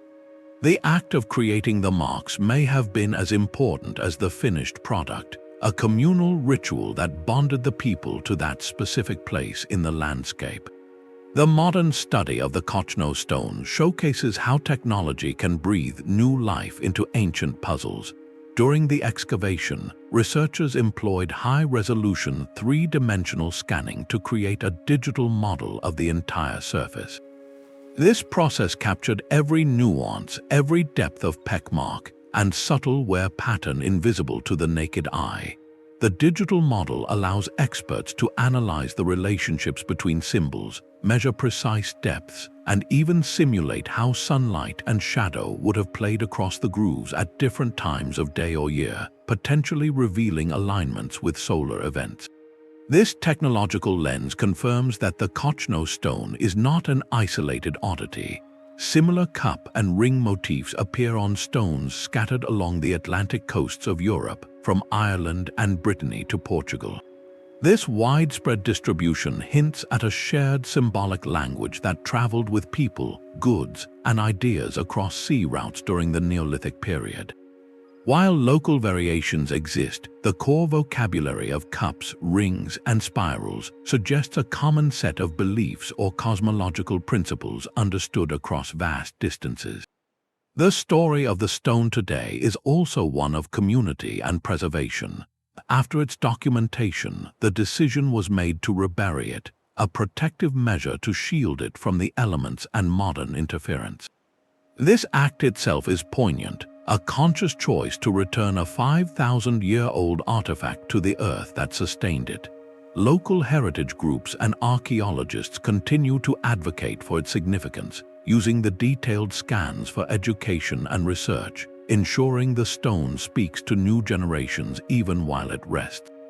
What universal human experiences were the creators trying to encode? The urge to map the heavens, to claim a home, to reach beyond the visible world. These are impulses we still recognize. The Cochno Stone's symbols feel familiar yet alien, a reminder that while the language of belief changes, the desire to connect with something greater than ourselves is a constant thread in the human story. This thread of symbolic communication weaves its way to another ancient artifact, one that carries not abstract patterns, but a stark and hauntingly realistic human face, frozen in a moment of profound and unknown ceremony. Across a misty plateau in northern Laos, the earth is dotted with giants. Thousands of massive stone jars, some standing taller than a person and weighing many tons, lie scattered across the landscape in mysterious clusters. This is the Plain of Jars, a haunting megalithic site where the questions are as large as the artifacts themselves. These enigmatic vessels, carved from sandstone and granite, date from a period known as the Iron Age, roughly between 500 years before the Common Era and 500 years after. Their creators are believed to be ancestors of the Mon Khmer people, yet no written record from them explains the purpose of these silent stone sentinels. For archaeologists, the prevailing theory, shaped by evidence found nearby, points toward a deeply ceremonial use connected to honoring those who had passed. Researchers suggest the jars may have functioned as part of a complex funeral practice. One idea is that they were used for excarnation, a process where the remains of an individual were placed inside the jar to allow the elements to complete a natural cycle, with the bones later being collected for a final burial elsewhere. Another possibility is that the jars served as elaborate sarcophagi, holding the remains along with personal items for the journey beyond. the discovery of human remains, burial goods like beads and iron tools, and ceramic vessels around the jar sites strongly supports this connection to rituals of remembrance. The mystery, however, is layered with a modern tragedy. The region where the jars are found was heavily bombed during the Vietnam War, leaving a devastating legacy of unexploded ordnance buried in the soil. This has made archaeological work perilous and slow, as dedicated clearance teams must meticulously sweep the ground before researchers can safely study the sites.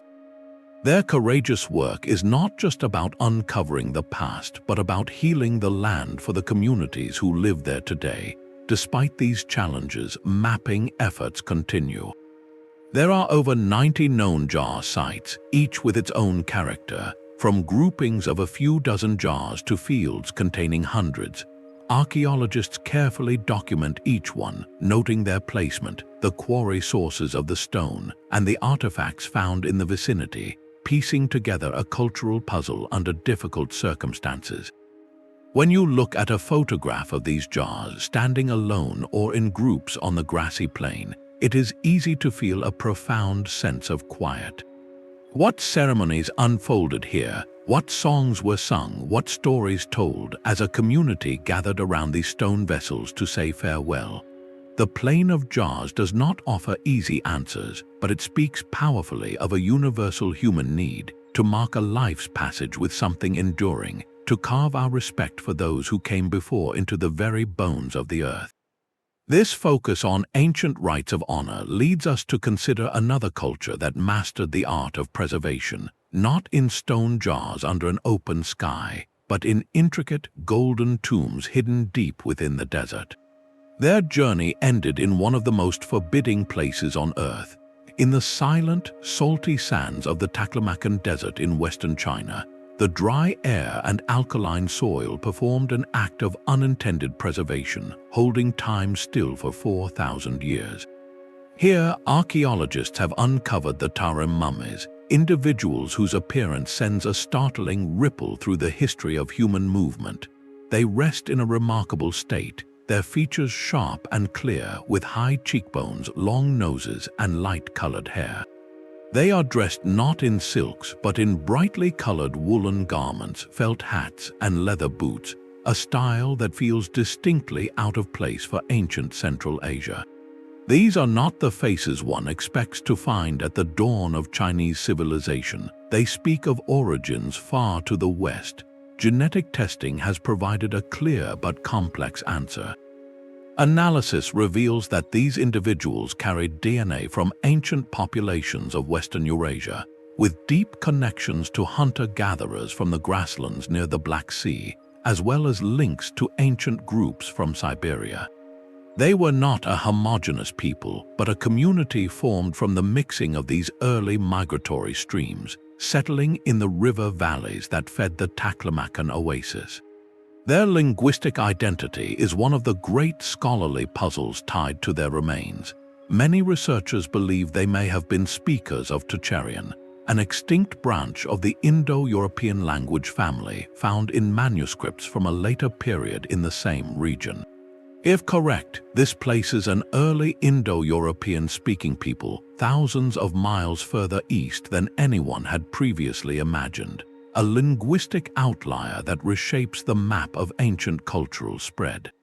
Their very presence illuminates the shadowy beginnings of transcontinental exchange. Long before the formal Silk Road connected Rome and Chang'an, these people were part of a proto-Silk Road network. Their graves contain evidence of this early globalization: wheat and millet from the west and east, woven textiles showing advanced techniques, and medicinal plants like ephedra. They were not isolated, but participants in a vast Bronze Age web of trade and ideas that stretched across the continents. The clothing they wore tells a story of adaptation and identity. One of the most famous mummies, a woman known as the Beauty of Lulan, wears a simple yet elegant felt hat and a finely woven woolen cloak. Another, the Churchan man, is dressed in a vibrant red tunic and leggings, with intricate patterns that hint at a rich symbolic culture. These were practical garments for a harsh climate, but their dyes and weaves also communicated belonging, status, and artistry. Their felt making and twill weaving techniques were sophisticated, suggesting a deep, settled knowledge of textile craft. Yet, despite their resilience and connectivity, their culture eventually faded from the historical record. The reasons remain unclear: a gradual assimilation with incoming Eastern groups, climatic shifts that dried up their vital oases, or the sheer pressure of later migrations may have slowly dissolved their distinct society into the melting pot of Central Asia. Their legacy is not in grand monuments, but in the intimate details they left behind: a strand of hair, the stitch in a boot, the weave of a cloak. Who were these early travelers, and what stories of steppes and mountains did they carry with them to the ends of the earth? Their silent presence in the desert sand rewrites a simple narrative, proving that the ancient world was a place of astonishing mobility, where cultures met and mingled in ways we are only beginning to trace. This evidence of early global connection finds a strange parallel in a different kind of ancient network, one not of trade routes, but of perfectly aligned stones that seem to chart a course across the landscape itself. Even the rocks seem to have a secret life of their own.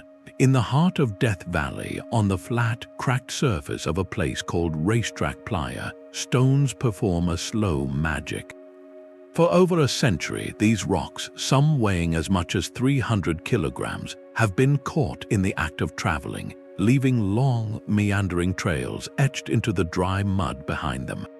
With no witnesses and no obvious force to move them, the phenomenon became a perfect natural mystery, sparking theories that ranged from magnetic fields and mischievous spirits to alien pranksters.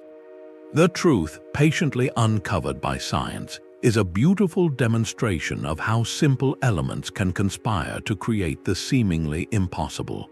For decades, geologists were baffled. They would visit the playa and find fresh trails, sometimes curving, sometimes perfectly straight, cutting across the landscape. The stones themselves sat at the ends of these paths, silent and still. The key to solving the puzzle was not just being in the right place, but being there at the exact right time, under the perfect conditions. Researchers knew the movement required a specific recipe: winter rain to create a shallow pond on the playa, a hard freeze to form a thin sheet of ice, and then a day of sun and wind. But catching the stones in motion eluded them until a dedicated study in 2014. Scientists installed a weather station and placed a series of custom stones equipped with GPS monitors out on the mud. Then they waited. What their time-lapse cameras finally recorded was a scene of delicate glacial force. On cold winter nights, the pooled rainwater would freeze into panes of ice, only a few millimeters thick. As the sun rose, this ice would begin to break up into large, floating sheets. When a steady, gentle wind pushed across the playa, these ice sheets, sometimes dozens of feet across, would act like invisible hands. They would encase the rocks or simply nudge against them, and with the reduced friction from the slick, wet mud below, the stones would slide. Their motion was incredibly slow, creeping along at speeds no faster than a leisurely walk, but over hours they could travel hundreds of meters, scribbling their history into the soft earth. The variety of the trails tells its own story. A stone that moves in a straight line was likely pushed by a consistent, unbroken sheet of ice. A stone that curves or zigzags might have been caught between shifting ice panels, turning as the forces changed direction. The sheer weight of the boulders meant the process required a perfect balance. The ice had to be thick enough to grip and move the rock, but not so thick that it became anchored to the ground. It was a patient scientific process, one that required embracing uncertainty and waiting for nature to reveal its secret on its own terms. The solved mystery of the sailing stones offers a profound lesson. It shows how even the most supernatural-seeming events often have a logical, natural explanation, one that is no less wondrous for being understood. It reminds us that our world is full of quiet, slow miracles, processes that unfold over seasons, written not in words but in the graceful scars left on a dry lake bed. This resolution stands in stark contrast to other ancient traces, where the forces at work are not wind and ice but human hands, and the messages they left are not accidental trails, but deliberate, monumental signatures whose meaning we have yet to fully grasp. A single scribe wrote a book the size of a small table. The Codex Gigas, known more dramatically as the Devil's Bible, is a medieval manuscript of staggering proportions, a leather-bound giant that weighs as much as a grown man. Created in the early 13th century within the walls of a Benedictine monastery in Bohemia, its very existence is a feat of human endurance. To produce its more than 600 pages of vellum required the skins of approximately 160 donkeys, each page a testament to immense resources and labor. Yet its physical grandeur is rivaled only by its most infamous feature, a full-page, haunting illustration of the devil himself, seated alone in a void of empty parchment. This striking image gave the book its popular name and spawned a legend that has clung to it for centuries. The tale whispers that the Codex was the work of a single monk, a scribe who had broken his monastic vows and was condemned to be sealed alive within a wall. In desperation, he promised to create a book that would glorify the monastery forever, containing all human knowledge, if only he could be granted one night to complete it. As midnight approached and the task proved impossible, he prayed not to a saint but to the fallen angel Lucifer, who finished the manuscript for him in exchange for the monk's soul, adding the devil's own portrait as a signature.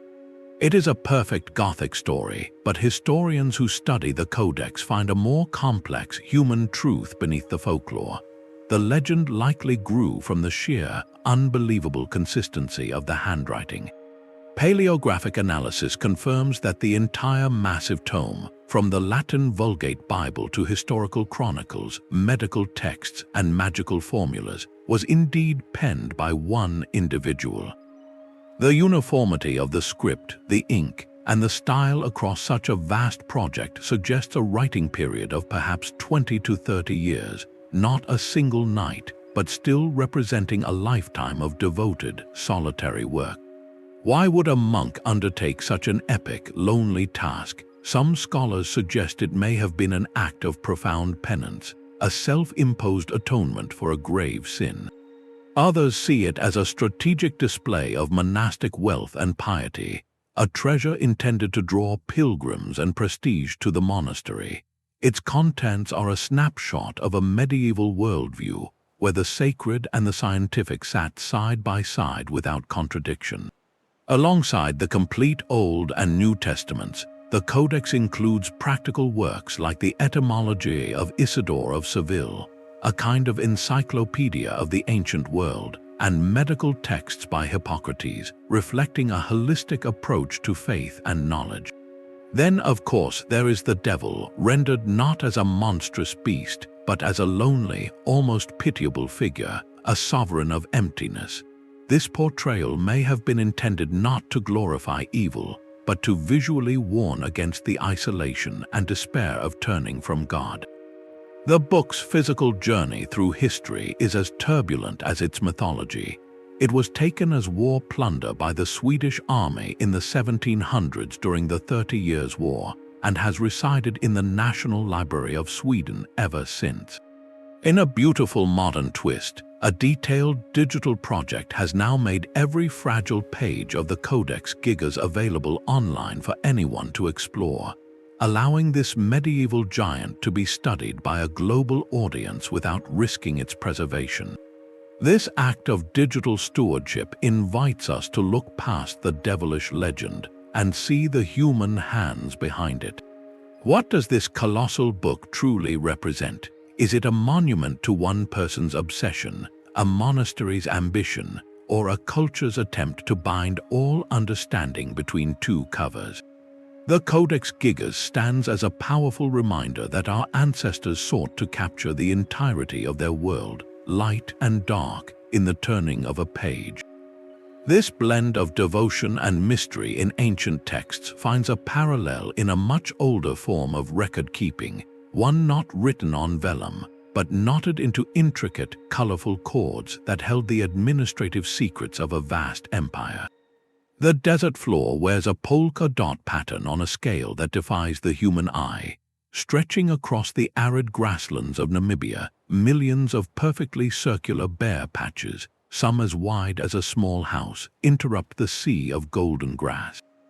These are the fairy circles, a geometric phenomenon so vast and orderly it looks like the work of a meticulous, invisible gardener. For decades, these strange formations have ignited a fierce scientific debate, a quiet war of theories fought over the empty earth. On one side, biologists point to a tiny architect, the sand termite. Their hypothesis suggests that colonies of these insects clear the vegetation from their territory to prevent moisture loss, creating a barren patch that acts as a water reservoir for the colony below, with the surrounding grass forming a lush border.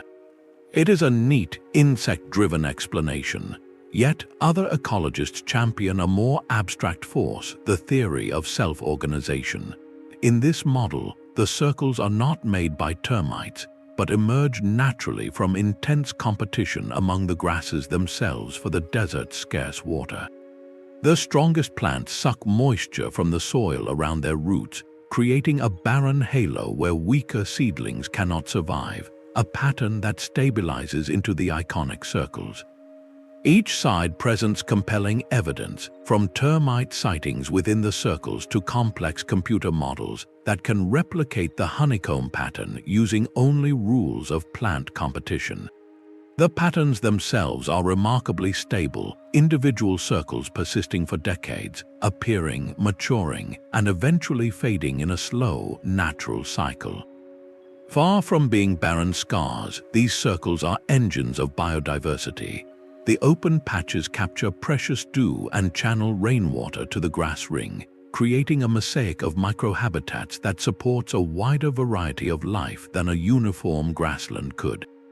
Indigenous myths of the region offer a different kind of understanding, woven long before scientific journals. Some stories speak of a dragon whose fiery breath scorched the circles into the earth as it battled a hero. Others say they are the footprints of gods or places where the ancestors danced, leaving behind imprints of their celebration. These narratives do not seek a mechanistic cause, but a meaningful origin, embedding the landscape with cultural memory. A fascinating parallel exists on another continent, in the outback of Western Australia, where similar, though less perfectly circular, patches appear in spinifex grasslands.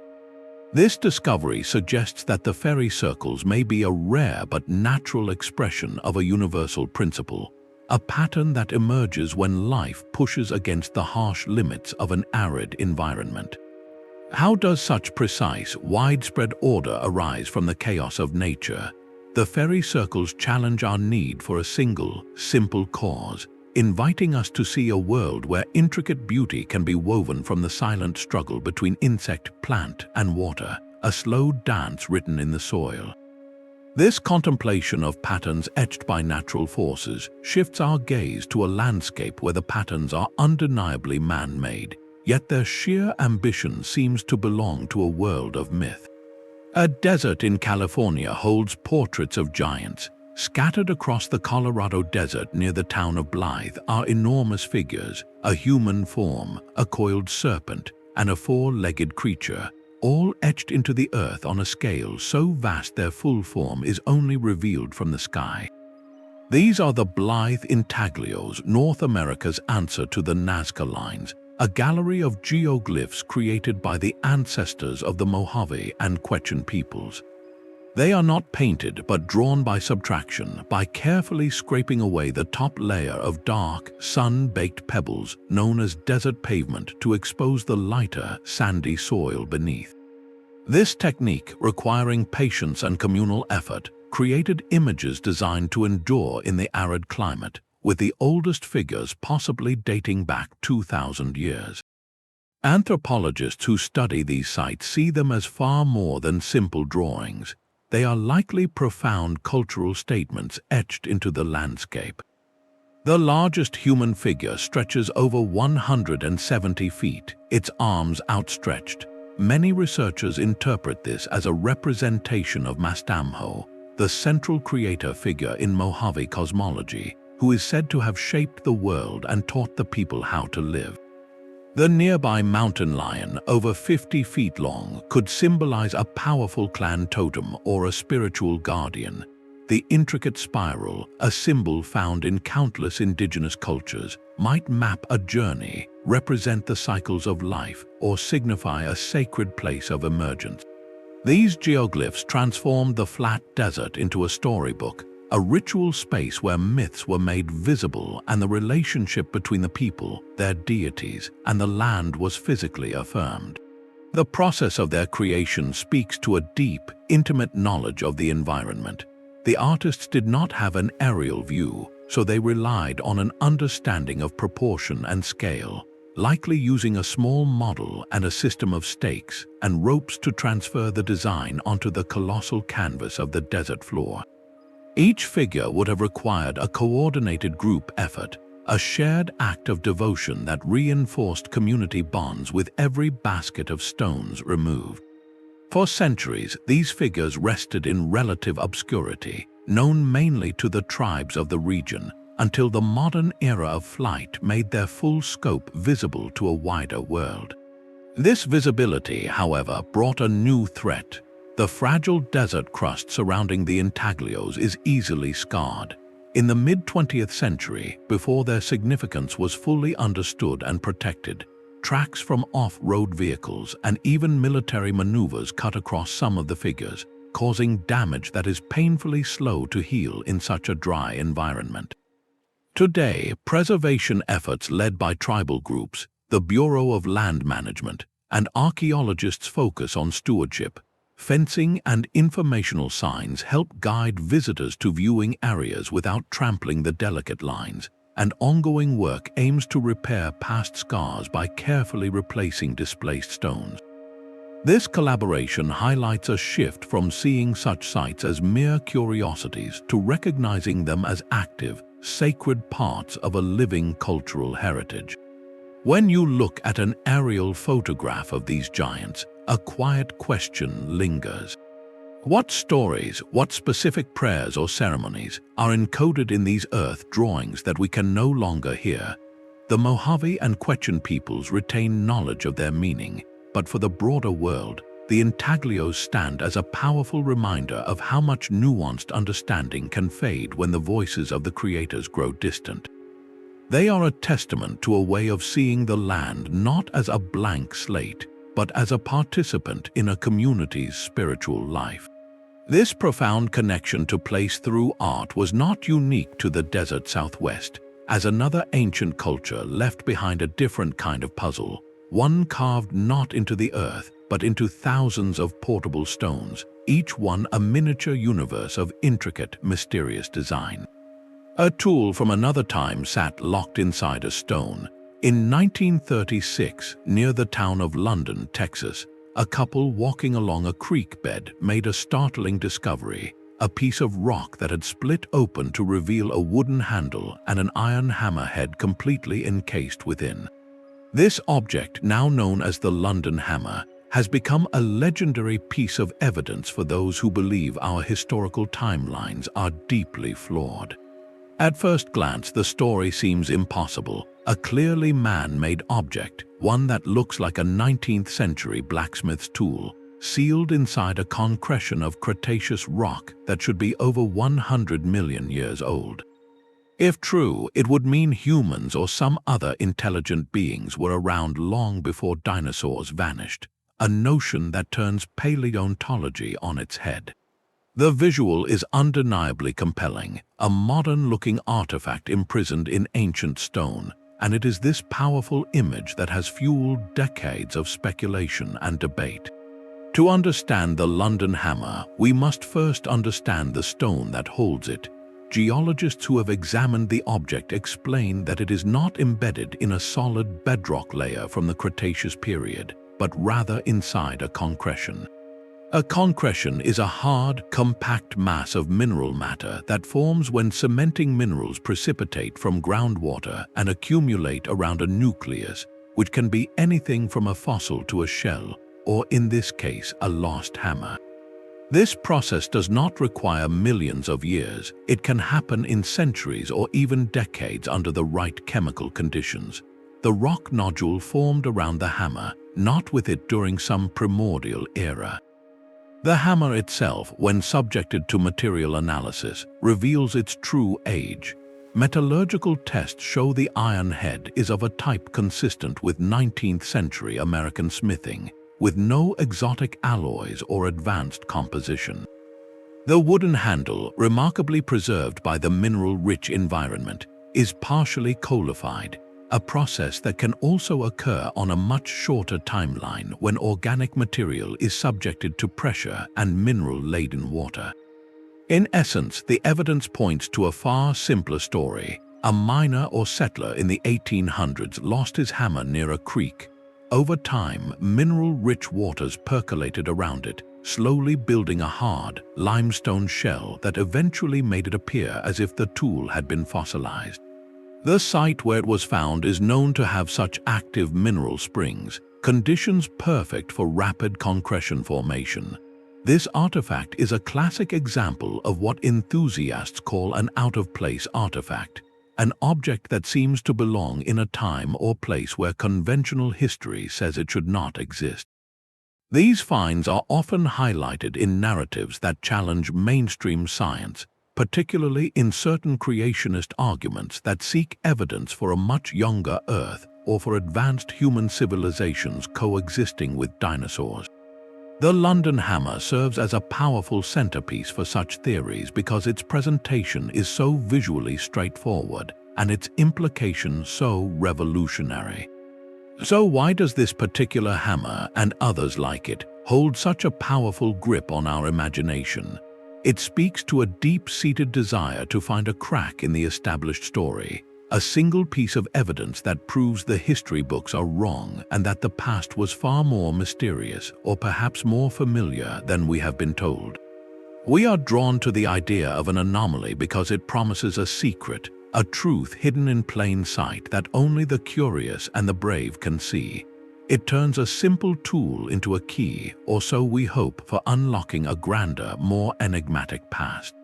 This longing to rewrite timelines from a single discovery leads us to another geological puzzle, one where the stones themselves are not the mystery, but the intricate, inexplicable patterns carved upon them. The legend of a city lost beneath the waves is not confined to Plato's Greece. In the sacred texts of India, the Mahabharata speaks of a magnificent city named Dwarka, the celestial kingdom of Lord Krishna, said to have been reclaimed by the sea after his passing. For centuries, this was considered powerful mythology, a spiritual allegory of impermanence. Then, in the 1980s, marine archaeologists began to look where the ancient stories pointed, off the coast of modern Gujarat. What they found beneath the waves of the Arabian Sea would ignite a profound conversation between scripture and spade. Using side-scan sonar, researchers mapped the seabed near the modern town of Dwarka, revealing startling anomalies. The sonar images showed geometric patterns, grids of straight lines and right angles that stood in stark contrast to the natural, undulating seafloor. These were not random formations, they bore the unmistakable signature of human planning. Encouraged by these scans, divers descended into the murky waters, their hands touching what no one had felt for millennia, massive stone blocks, some weighing several tons, arranged in what appeared to be fortification walls and the foundations of large structures. The most compelling finds were not the walls themselves, but the everyday objects scattered around them.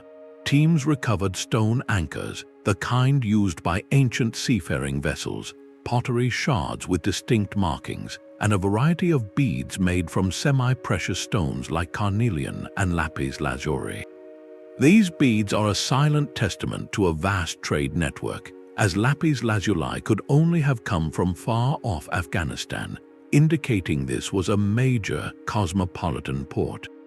The artifacts pulled from the silt point toward a bustling harbor city that thrived during the second millennium before the Common Era, a time frame that intriguingly overlaps with the traditional dating of the events described in the epic Mahabharata. However, the site has not been without controversy, particularly surrounding its age. In the early 2000s, a separate survey in the nearby Gulf of Combat, using dredging equipment, brought up wood fragments and pottery that, when subjected to initial carbon dating, suggested dates as early as 7,500 years before the Common Era. If validated, these dates would push the origins of urban settlement in the region back thousands of years earlier than mainstream history accepts, rivaling the age of sites like Göbekli Tepe.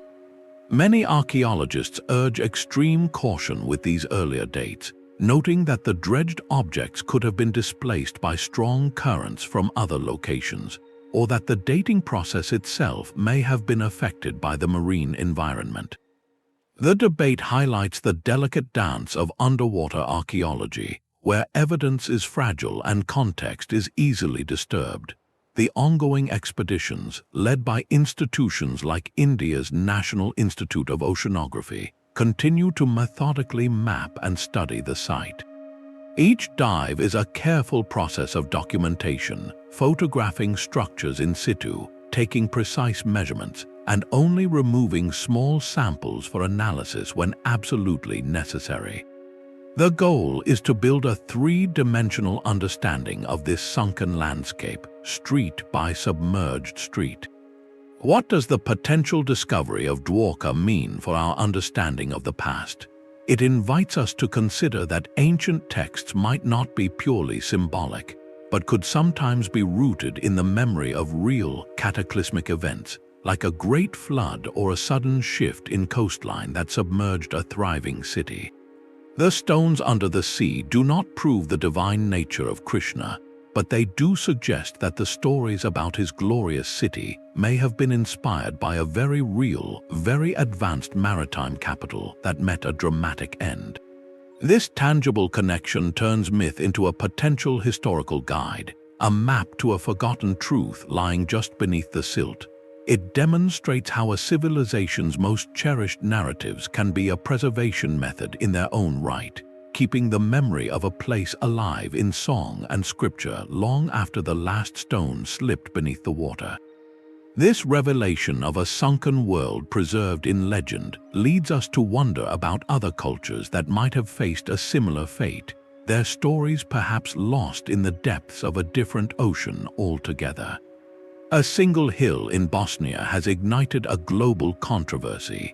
In the town of Visoko, a landform known as Pjeljasevica Hill rises with a strikingly symmetrical, flat-topped shape. To a local businessman and amateur archaeologist named Sam Osmanagic, this was not a hill at all, but something far more extraordinary. He declared it the Bosnian Pyramid of the Sun, asserting it was not only a man-made pyramid, but the largest and oldest in the world, constructed over 12,000 years ago by a lost civilization.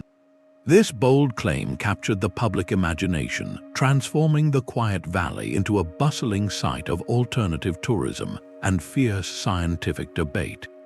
The core of the issue lies in a fundamental geological fact.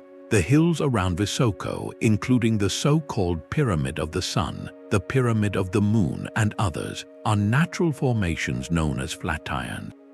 These are common in regions with layered sedimentary rock, where erosion carves the softer material into steep, triangular faces that can, from certain angles, look remarkably like artificial pyramids. Geologists who have studied the site are unequivocal. They point to the perfectly consistent bedding planes of the sedimentary layers, the lack of any cut or shaped stone blocks, and the absence of construction debris.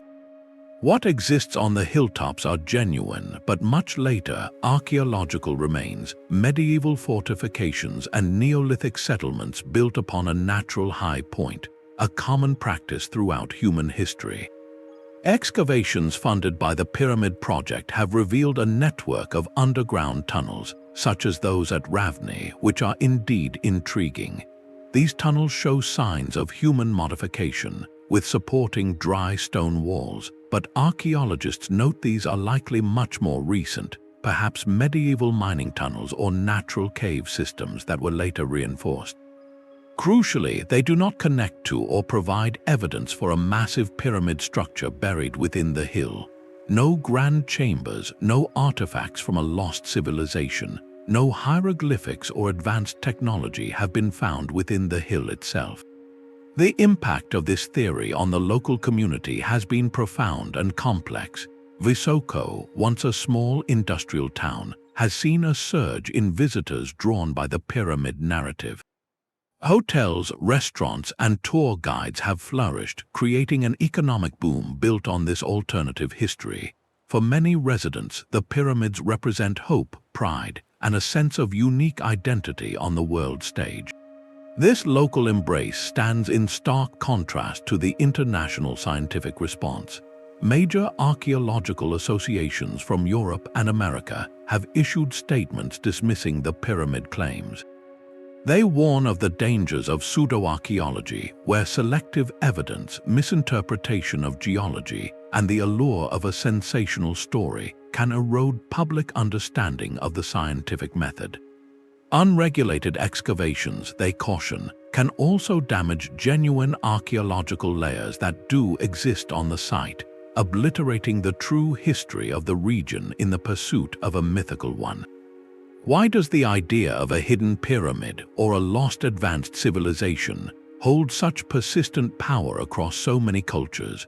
Perhaps it speaks to a deep human longing for a grander, more mysterious past, a narrative where our ancestors were not just struggling survivors, but masters of forgotten arts. It is easier to imagine a single, miraculous explanation for a strange-shaped hill than to appreciate the slow, magnificent work of natural forces over millions of years. This tension between what we wish to find and what the evidence actually shows guides us back to those authentic ancient structures whose true stories, built by human hands with patience and purpose, are miraculous enough. Granite slabs in a Georgia field held a message for the ages. Erected in 1979, the Georgia Guidestones stood as a stark, modern monument often called America's Stonehenge. Its 4 massive granite pillars, each inscribed with 10 guidelines for humanity in 8 different languages, were capped by a heavy stone tablet.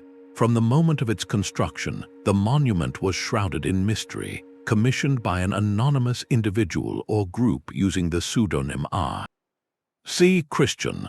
The messages themselves sparked intense debate, advocating for ideas like maintaining humanity under 500 million in perpetual balance with nature, guiding reproduction wisely, and unifying humanity with a living new language. While some saw these as visionary principles for a sustainable future, others interpreted them as controversial prescriptions for population control and global governance. The identity of R.C. Christian became a subject of endless speculation, with theories ranging from a secret society of Rosicrucians, hinted at by the pseudonym, to a single wealthy idealist wishing to leave a lasting legacy without public recognition. Beyond the words, the structure itself was a feat of precise engineering and astronomy. The entire monument was carefully aligned to track the sun's movement throughout the year.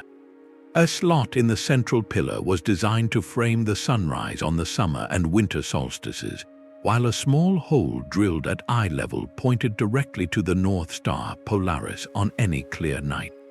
A separate stone slab, acting as a gnomon, cast a shadow onto the central pillar to mark the noon hour, and a channel was carved to align with the equinox sunrise. This transformed the Guidestones from a simple message board into a functional, if rudimentary, calendar and compass, a tool for celestial navigation built into its very design. The monument's physical journey was as turbulent as the ideas it presented. For decades, it stood as a peculiar landmark, drawing pilgrims, conspiracy theorists, and the curious. Then, in 2022, an explosion partially destroyed one of the major pillars. Later, the entire structure was dismantled by local authorities for safety reasons, its physical form erased from the landscape, leaving only photographs and fragments behind. This act of destruction only amplified its legendary status. The Guidestones became a powerful blank canvas for modern anxieties.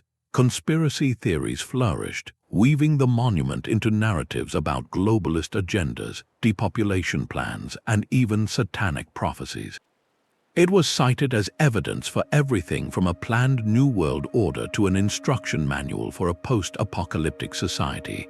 These interpretations, however outlandish, reveal more about our own times than about the monument's creators. They show how a cryptic message, combined with anonymity, can ignite the imagination and become a symbol for deep-seated cultural fears and hopes. What does this modern attempt at a lasting message tell us? It highlights a timeless human impulse, the desire to speak across generations, to carve our ideals into something more permanent than ourselves. Whether viewed as a blueprint for utopia or a warning of dystopia, the Georgia Guidestones forced a conversation about humanity's future on a planetary scale, using the ancient language of stone and star to do it. This modern mystery of monuments built for tomorrow echoes the enigma of structures built in the distant past for purposes we still struggle to comprehend. The wooden tablets held a language of birds, fish, and men, but no one alive can hear it. On the same remote island that produced the silent Moe, another profound mystery emerged from the shadows of history, the Rongorongo Script.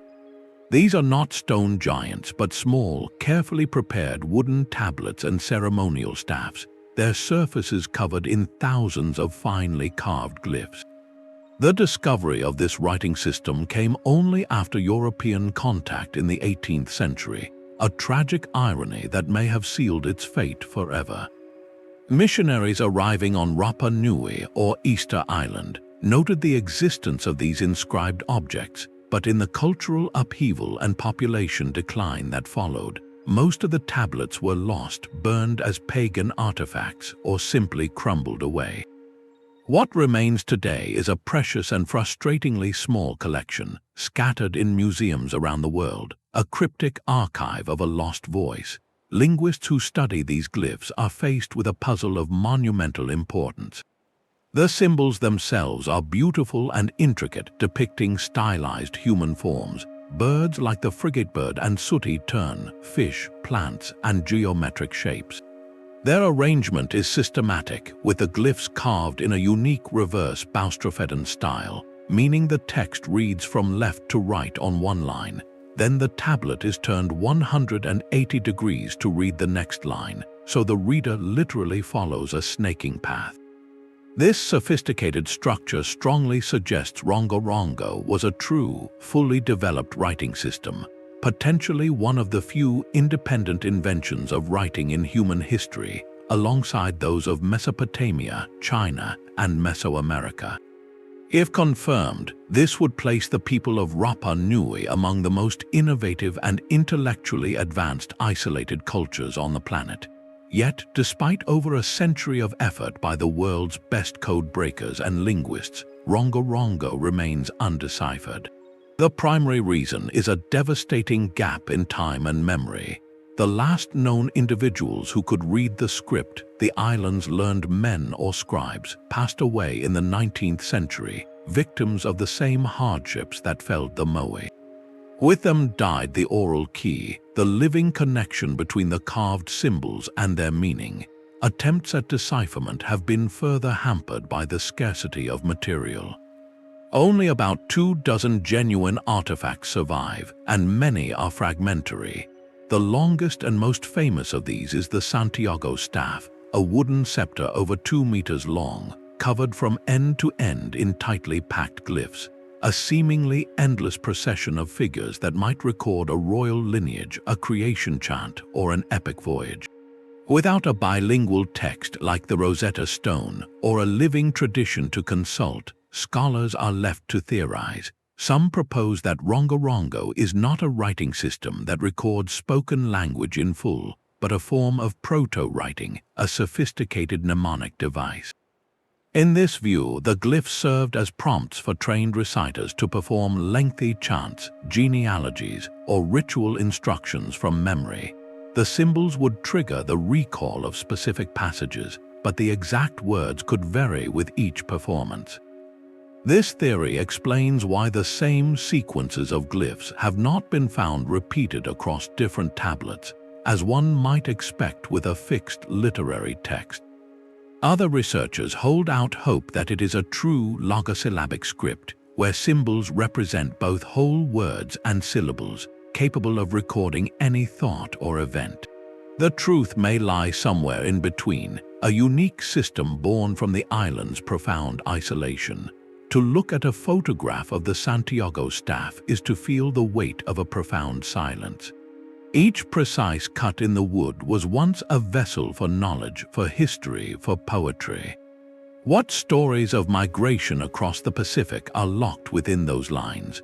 What explanations for the raising of the moe, or descriptions of the island's ecology before deforestation, died with the last scribe? The Rongorongo Script is more than an undeciphered code. It is a metaphor for all lost languages, for the libraries of human experience that have vanished without a trace. It represents the fragile thread of memory and how easily an entire world of thought can be severed, leaving behind only beautiful, silent shapes that beg us to remember. This haunting loss of a complete linguistic world finds a strange parallel in a different kind of ancient record, one written not in glyphs on wood, but in colossal alignments of stone across the Irish landscape, alignments that seem to chart a purpose we can no longer follow. A king's love letter was said to be written in soil, water, and the leaves of foreign trees. The Hanging Gardens of Babylon stand as perhaps the most romantic and elusive of the ancient world's seven wonders, a legendary paradise of tiered terraces, blooming flowers, and fruit-laden trees that seem to float above the dusty plains of Mesopotamia. Classical authors like Strabo and Diodorus Siculus painted a vivid picture, describing an artificial mountain of baked brick and asphalt, with vaulted terraces supported by massive columns, all irrigated by a complex system of screws and pumps drawing water from the Euphrates River below. It was a gift, the story goes, from King Nebuchadnezzar II to his Median wife, Amytis, who longed for the green, mountainous landscapes of her homeland. Yet for all the beauty of the tale, a profound silence greets archaeologists in Babylon itself. Despite extensive excavations at the site in modern Iraq, no structure matching the grand descriptions has ever been found. There are no foundations for such a massive, watered garden, no inscriptions from Nebuchadnezzar boasting of its construction, and no artistic depictions on the city's famed glazed bricks. This complete absence of evidence where it should be most plentiful has led scholars to a radical and compelling alternative theory. What if the gardens were real, but we have been looking in the wrong empire entirely? A growing number of Assyriologists now point their fingers not to Babylon, but to the north, to the great Assyrian capital of Nineveh. Their candidate is not Nebuchadnezzar, but the Assyrian king Sennacherib, who ruled a century earlier. The evidence comes from Sennacherib's own words, inscribed on clay prisms. He boasts of creating a magnificent park at his palace, a marvel of engineering he called a wonder for all peoples.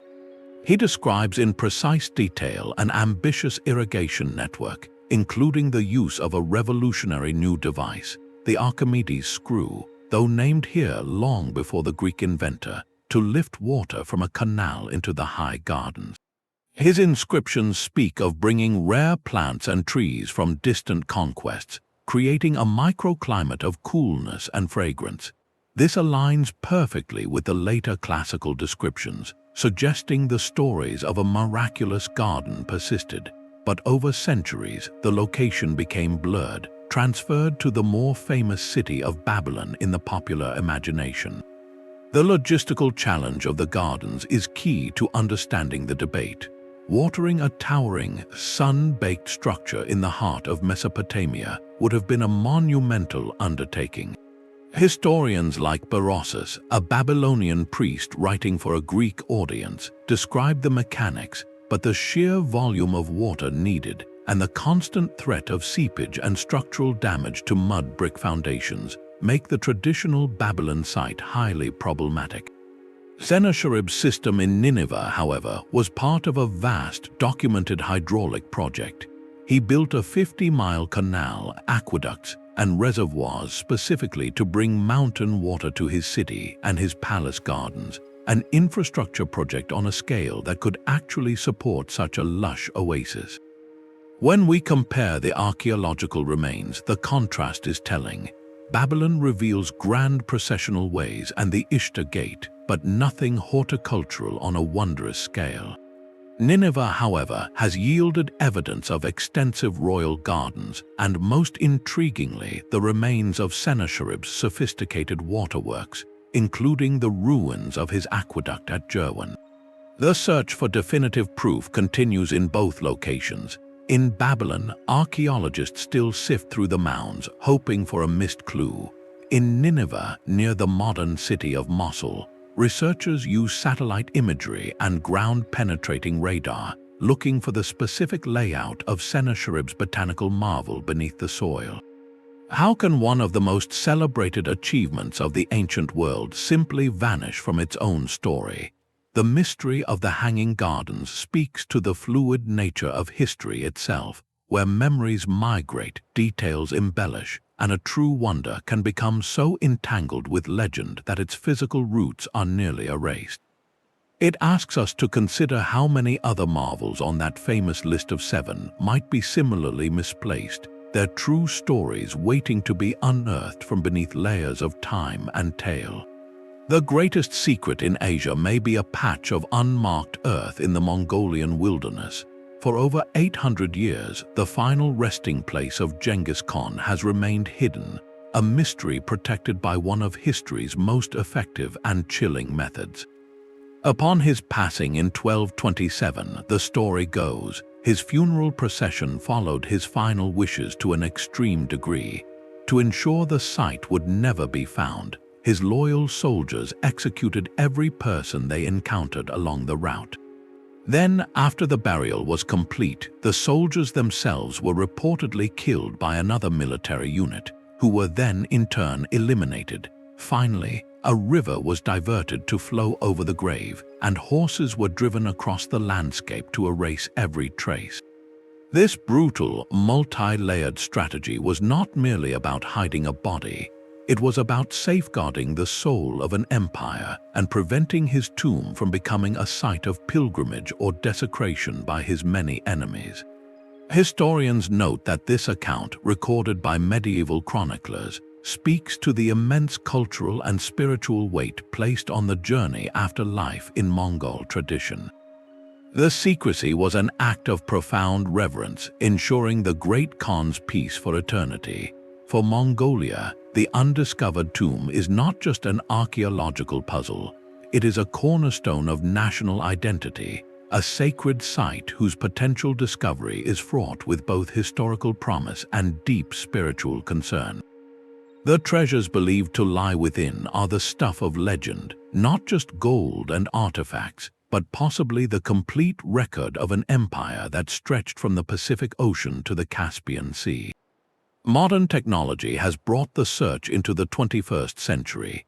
International teams have employed satellite imagery to scan vast stretches of the remote Kentiai Mountains, the region Genghis Khan considered his ancestral homeland. Ground-penetrating radar has been deployed over promising sites, sending pulses into the earth to map anomalies beneath the soil. Yet, each technological advance meets a powerful cultural barrier. For many Mongolians, the tomb is not lost, it is deliberately hidden, and to disturb it would be a profound disrespect, potentially unleashing what they call the curse of Genghis Khan, a belief that his peace must not be broken. This tension came to a head in a recent, ambitious international project that combined cutting-edge science with historical research. After identifying a promising area, the team prepared for a more invasive survey. The project was ultimately halted, not by a lack of funding or clues, but by a decisive request from the Mongolian government and cultural elders, who expressed that the pursuit itself was a violation. This moment is a powerful illustration of a conflict between two ways of valuing the past, one that seeks knowledge through discovery and another that honors memory through silence. What is the true power of a secret that can endure for centuries, protected not by locks or walls, but by a collective, unwavering choice to let the past rest? This mystery asks us to consider what we might lose in finding it, and whether some stories are meant to remain anchored in the landscape, not in a museum. The quest for a single, hidden tomb connects to a broader pattern where entire cities, not just burial sites, vanish from the map, leaving behind only whispers and a persistent, tantalizing question of where they could possibly be. A complete Roman legion simply dissolved from the pages of history. The 9th Legion, known as Legio Nona Hispana, was a formidable unit of the imperial army, a force of over 5,000 professional soldiers that fought for Rome across the empire for centuries. Its final, definitive appearance in the historical record is a stone inscription in the northern British city of Eboracum, modern-day York, dated to around the year 108 of the Common Era. After that, the legion is never mentioned again in any official Roman document.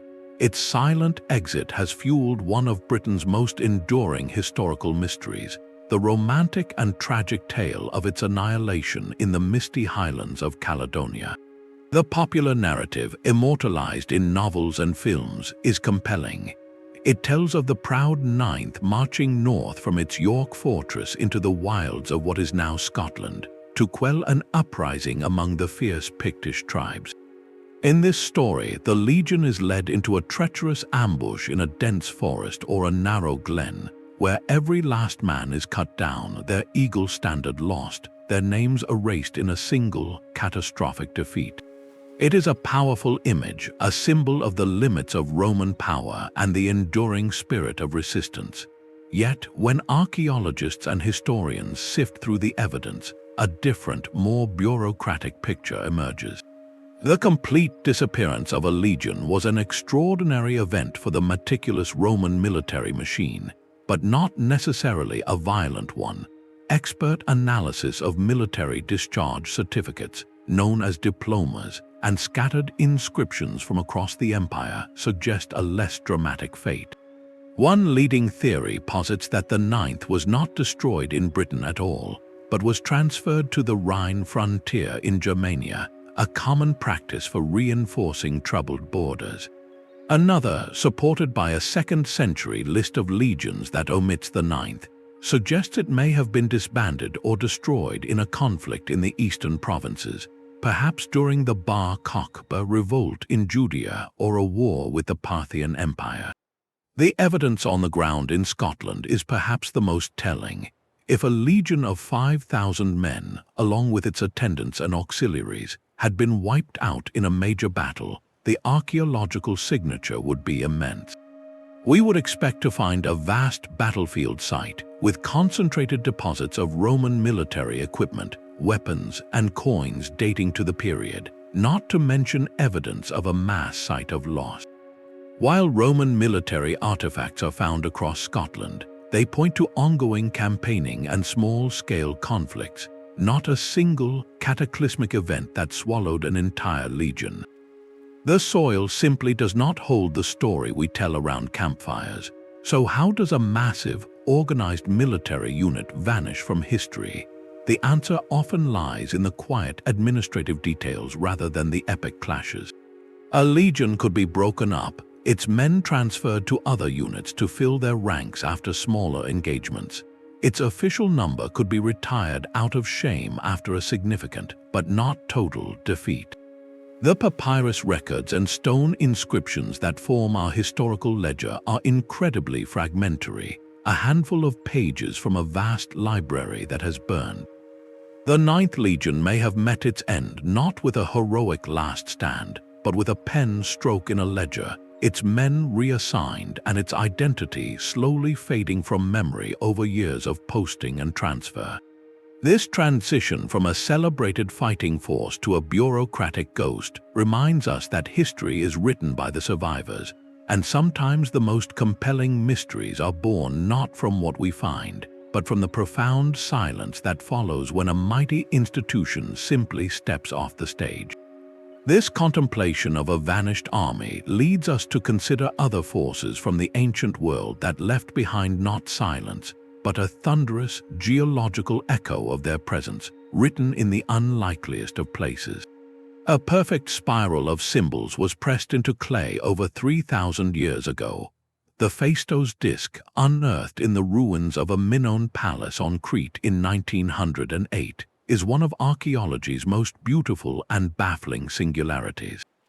It is a small, fired clay disc about the size of a modern dinner plate, and its entire surface on both sides is covered with a continuous, winding spiral of stamped symbols. Each of the 241 impressions was made by pressing a pre-carved seal into the soft clay, a method of printing that feels startlingly modern for an artifact dating to the Middle or Late Bronze Age, roughly 1,700 years before the Common Era. Its profound mystery does not lie in its age but in its solitude. Not a single other object bearing this script has ever been found, not on Crete, not anywhere in the Mediterranean world. This makes the disc a true linguistic isolate, a message without a context, a whisper from the Minoan world that we cannot place within any known conversation. Most scholars who have handled the artifact believe it is genuine, its patina and the circumstances of its discovery aligning with other finds from the Palace of Phaistos. Yet its very uniqueness has led a minority to wonder if it could be an elaborate modern forgery, a clever puzzle planted for fame. The balance of evidence, from the clay's composition to the precise way the symbols are impressed, leans toward authenticity, which only deepens the enigma. If it is real, why was this method of stamped writing, which seems so efficient, never used again? The script itself is a closed system of 45 distinct signs, arranged in groups divided by vertical lines, like words in a sentence. These signs are pictographic, tiny pictures of human heads, birds, fish, flowers, shields, and walking figures. Some appear repeatedly, suggesting they represent common syllables or whole concepts, what linguists call logograms. The order of the groups seems deliberate, following the spiral from the outer edge inward on both sides, implying a narrative or a formula to be read. For over a century, the world's best code breakers have tried to crack it, each proposing a key that unlocks a different message. One prominent theory connects the symbols to Luwian, an Anatolian language spoken in what is now Turkey, suggesting the disc might be a religious text or a treaty from a foreign dignitary. Others have attempted to link it to an early form of Greek, proposing it records a hymn or a law. Some interpretations are more abstract, viewing the spiral as an astronomical calendar, tracking cycles of the sun and moon, or a board game with symbolic rules. The very act of its creation is a clue. Using individual stamp seals for each sign was a revolutionary idea. One can imagine a scribe with a box of tiny carved punches, selecting them one by one to compose a message, pressing each firmly into the clay to form a permanent record. This technology implies a desire for standardization and replication, yet it appears to have been a brilliant dead end, a fleeting experiment in communication that was never adopted. What urgent or important message was worth this specialized effort? Was it a royal decree, a sacred hymn to a goddess, a record of a harvest, or a guide for rituals in the labyrinthine palace? The silence is profound. We hold the entire lexicon of this script in our hands, every symbol it ever used, and yet the language it encodes is utterly lost. The Phaistos Disc is more than an undeciphered text. It is a complete and closed universe of meaning. It represents the fragility of knowledge itself, how an entire system of thought can be reduced to a single, beautiful artifact, a locked door for which the key has been melted down and forgotten. This singular struggle to hear a lone voice from the past leads us to a chorus of voices, a collection of texts so vast and cryptic that it has spawned its own modern industry of decryption, where the quest to understand has become as legendary as the writings themselves. From the silent, solitary disk of Phaistos, we shift our gaze to a mark on the planet so vast it can only be comprehended from orbit. In the empty expanse of the Mauritanian desert lies the Richat Structure, a colossal bull's eye nearly 30 miles wide that stares unblinking at the sky. For decades, this perfect circular formation, often called the Eye of the Sahara, captivated those searching for a tangible location for Plato's lost city. Its concentric rings, so clearly defined from space, seemed to match the philosopher's description of Atlantis with an eerie precision, a city built on alternating rings of land and water. The visual is undeniably compelling, a ready-made capital for a sunken empire waiting in the desert. The truth, however, revealed by the patient work of geologists, is a different kind of marvel, one born from the slow, immense forces of the earth itself. This is not a ruined metropolis, but a deeply eroded geologic dome, a symmetrical anticline formed over 100 million years ago. The process began when the continental crust bulged upward from tectonic forces, creating a giant blister. Over eons, that blister was worn away by wind and water, stripping layer after layer like the rings of a tree. The different colors and textures you see from space are not canals and walls, but exposed bands of varying rock types, quartzite creating resistant ridges and softer sedimentary layers forming the valleys between them. It is a natural masterpiece of erosion, a geological fingerprint pressed into the landscape. Yet, the allure of the Atlantis connection is understandable. When you compare satellite imagery to Plato's specific description of concentric rings, the overlap feels too deliberate to be chance. Proponents of the theory point to the structure's location beyond the Pillars of Hercules, its approximate size, and even suggest the surrounding dry plains could be the remnants of the Great Plain he described. However, geologists and archaeologists note critical discrepancies. Plato wrote of a city that sank beneath the ocean in a single day and night, while the Richat Structure is landlocked, sitting nearly 1,000 feet above sea level, with no evidence of a sudden, catastrophic marine submersion. Furthermore, surveys of the area, while revealing fascinating history, do not show the remains of a Bronze Age metropolis. Instead, around the periphery of the eye, researchers have found scattered stone tools and artifacts from the Neolithic period, evidence of small, transient human communities who lived there when the Sahara was a greener, more hospitable place thousands of years ago. These finds are significant, but they speak of hunter-gatherers, not of a sophisticated maritime civilization with grand canals and bronze-clad temples. The Richat Structure thus sits at a fascinating crossroads of perception. It is a lesson in how our pattern-seeking minds can project the stories we long to find onto the canvas of the natural world. We see a city because we are storytellers, and the earth, in its patient, monumental artistry, provided a shape that perfectly fit a legendary mold. This does not diminish its wonder, it simply redirects it. The real mystery is not whether humans built it, but how the blind processes of uplift and erosion could conspire to create something of such startling, symmetrical perfection. What does it say about our relationship with the past that we are so eager to find our most cherished myths written in the landscape itself? The Eye of the Sahara does not give us Atlantis, but it offers something perhaps more profound, a reminder that nature itself is the greatest architect, capable of designs so grand they fuel our imagination for millennia.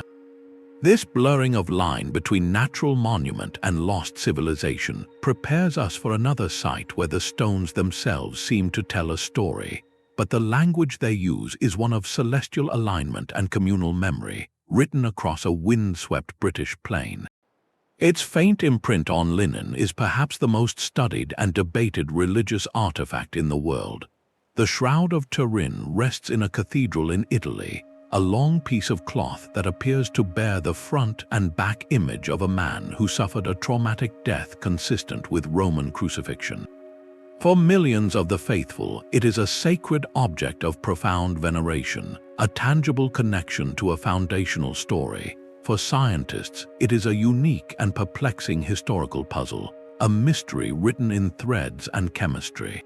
The central question is as simple as it is profound: what created the image on the cloth and when? In 1988, a pivotal scientific study seemed to deliver a definitive answer. 3 independent laboratories performed radiocarbon dating on a small sample cut from the shroud's edge. Their results, published in the journal Nature, converged on a date range between 1260 and 1390 of the Common Era, placing the cloth's origin firmly in the medieval period.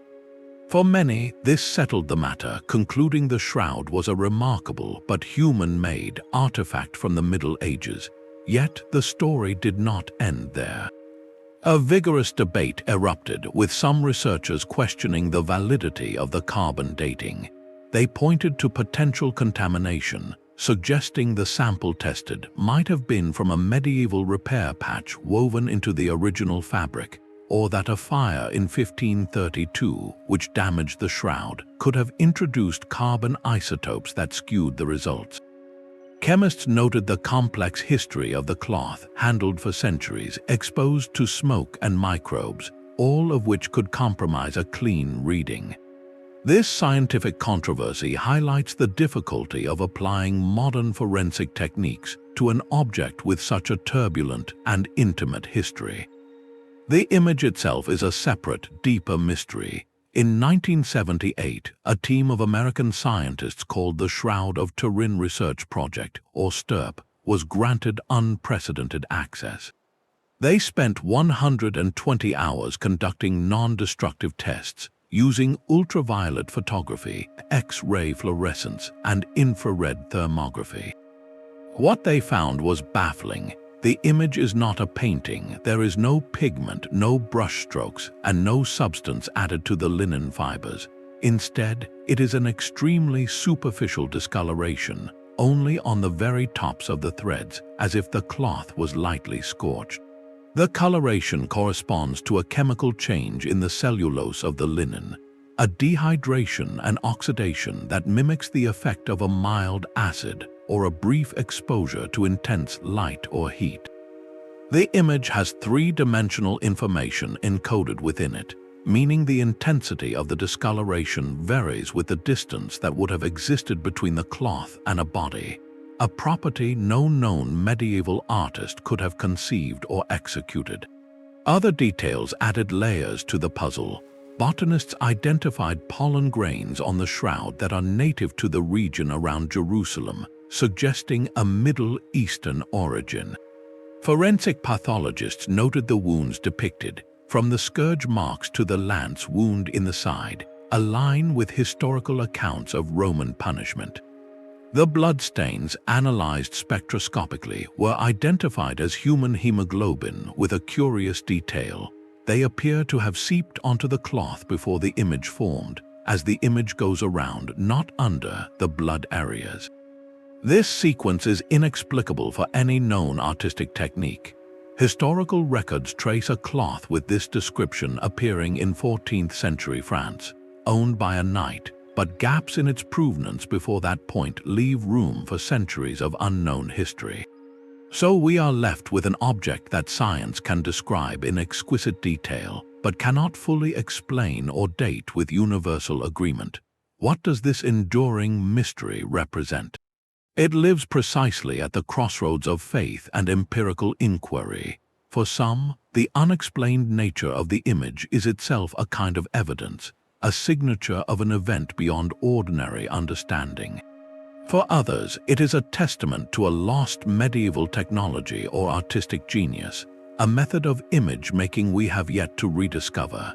The shroud challenges our categories, refusing to be neatly placed in either a box labeled relic or one labeled forgery. It asks us to sit with uncertainty, to acknowledge that some artifacts carry a weight of belief and a depth of mystery that transcends a simple laboratory result. This tension between what we can measure and what we feel compels us to look for meaning is not unique to a single cloth, but echoes in the stories of sacred objects across cultures, objects that seem to hold a power that science observes but cannot own.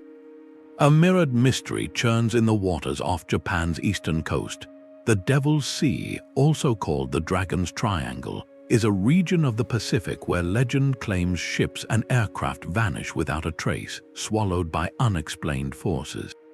It is often presented as the Bermuda Triangle's twin, a place where compasses spin, communication fails, and the ocean itself seems to harbor a malevolent intent.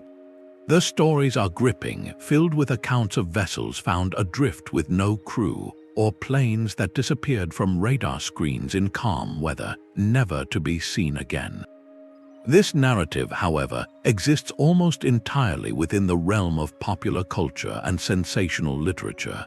The stark reality, according to the Japanese Coast Guard and the broader scientific community, is that the Devil's Sea is not officially recognized as an area of abnormal danger. There is no special designation on nautical charts, no statistical spike in incidents that sets it apart from any other vast and busy stretch of ocean. So how did this powerful myth take root, and why does it persist with such force? To understand, we must listen to the oceanographers who study these waters. They point to a suite of very real, very explainable natural hazards that make the region challenging, but not supernatural. The area is part of the seismically active Pacific Ring of Fire, meaning the seafloor is dotted with undersea volcanoes and prone to sudden, powerful earthquakes. These quakes can trigger massive waves or even cause islands to appear or disappear, as recorded historically. Furthermore, the weather here can change with violent speed, with typhoons forming and descending upon ships with little warning. The ocean currents are complex and strong, capable of sweeping disabled vessels far off course before any search can begin. When specific disappearance stories are examined, they often unravel under scrutiny. Many tales cited in books about the Devil's Sea are either unverifiable, lack official records, or have been dramatically embellished over time.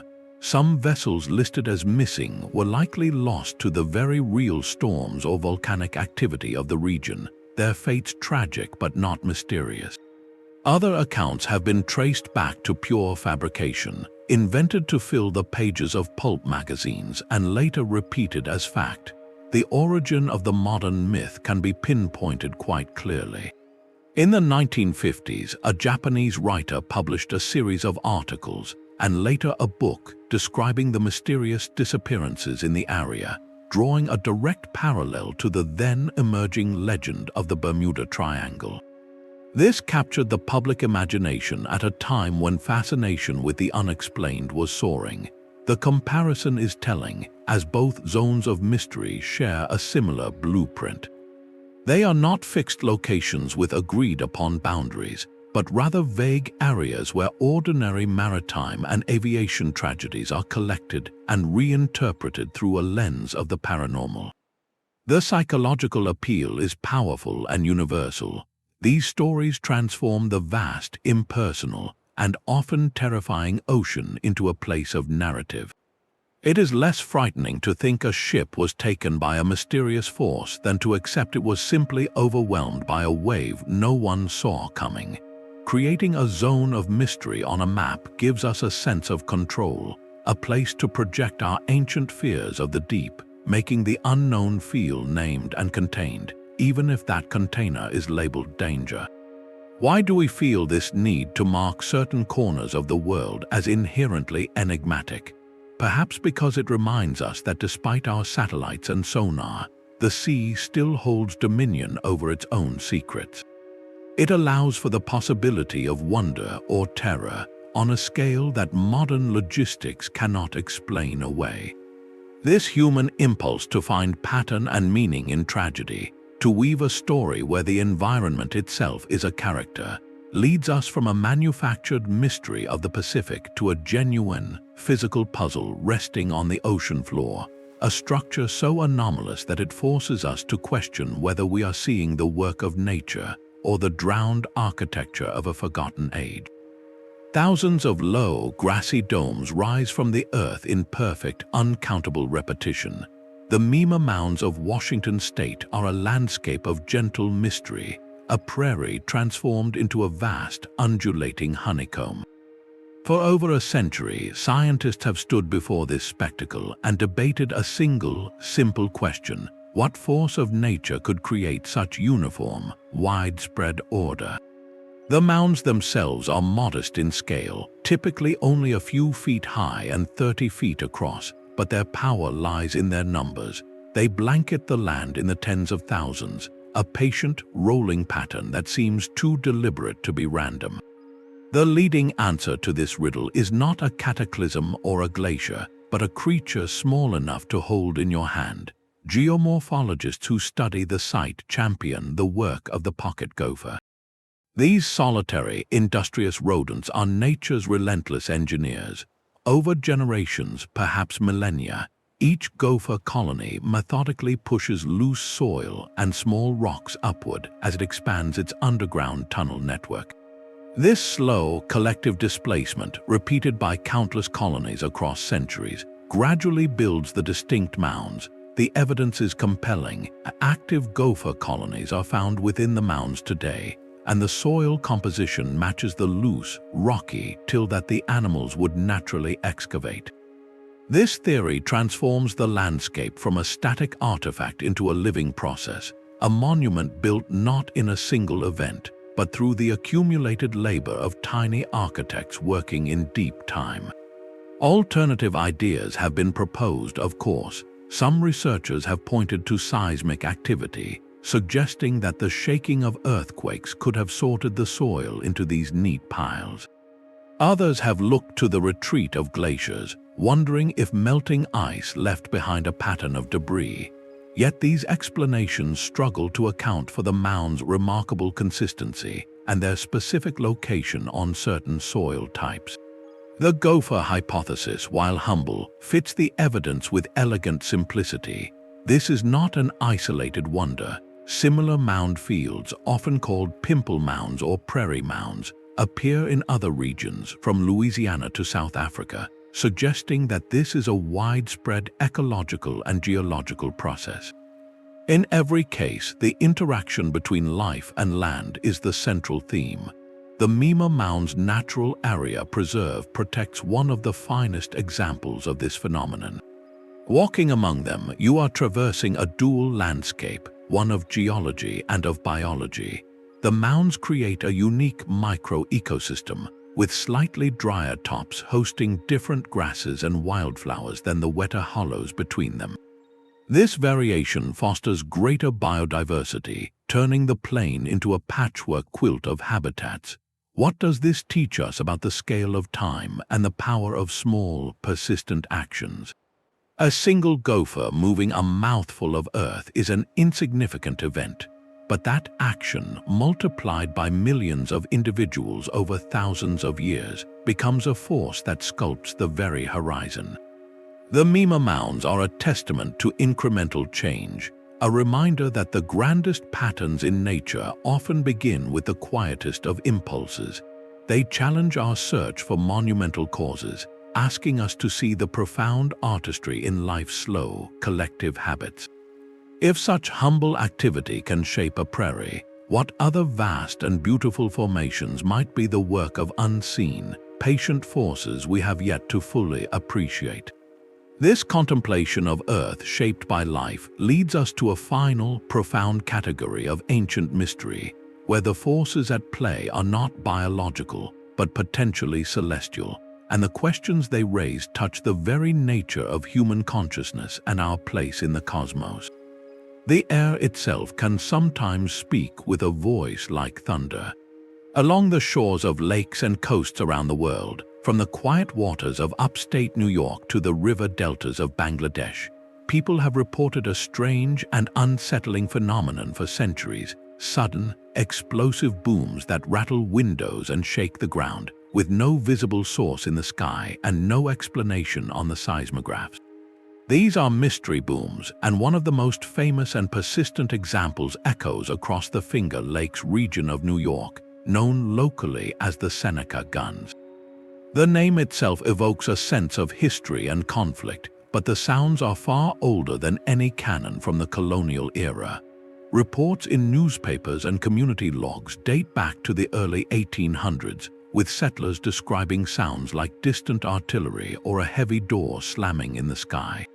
Long before that, indigenous legends of the region spoke of the sounds as the work of spiritual forces, the rumbling of powerful beings within the earth or sky, a way to understand a powerful and inexplicable event within their understanding of the world. For modern science, the Seneca Guns present a uniquely frustrating puzzle. The booms are transient and utterly unpredictable, striking without warning and leaving no lasting physical evidence to study. Geologists and acoustic experts who have investigated offer a menu of possible natural causes, each plausible but difficult to prove. One leading theory points to shallow, low-magnitude earthquakes, tremors so small they do not register on standard seismic networks, but whose energy can be released as sound waves through the bedrock, propagating through the ground and air to create a loud boom. Another hypothesis involves pockets of methane gas trapped in sediment layers beneath the lakes, which could occasionally rupture or explode, creating a concussive blast that travels through the water and into the air. A more mundane but frequent suspect is military aircraft, specifically jets breaking the sound barrier offshore, creating sonic booms that can travel surprising distances over water and land, often catching communities by surprise when flight paths are not publicly disclosed. The challenge is that each event might have a different cause, and without instruments recording the exact moment and location, the boom remains just a sound, a question mark hanging in the air. This is not a phenomenon confined to one corner of the world.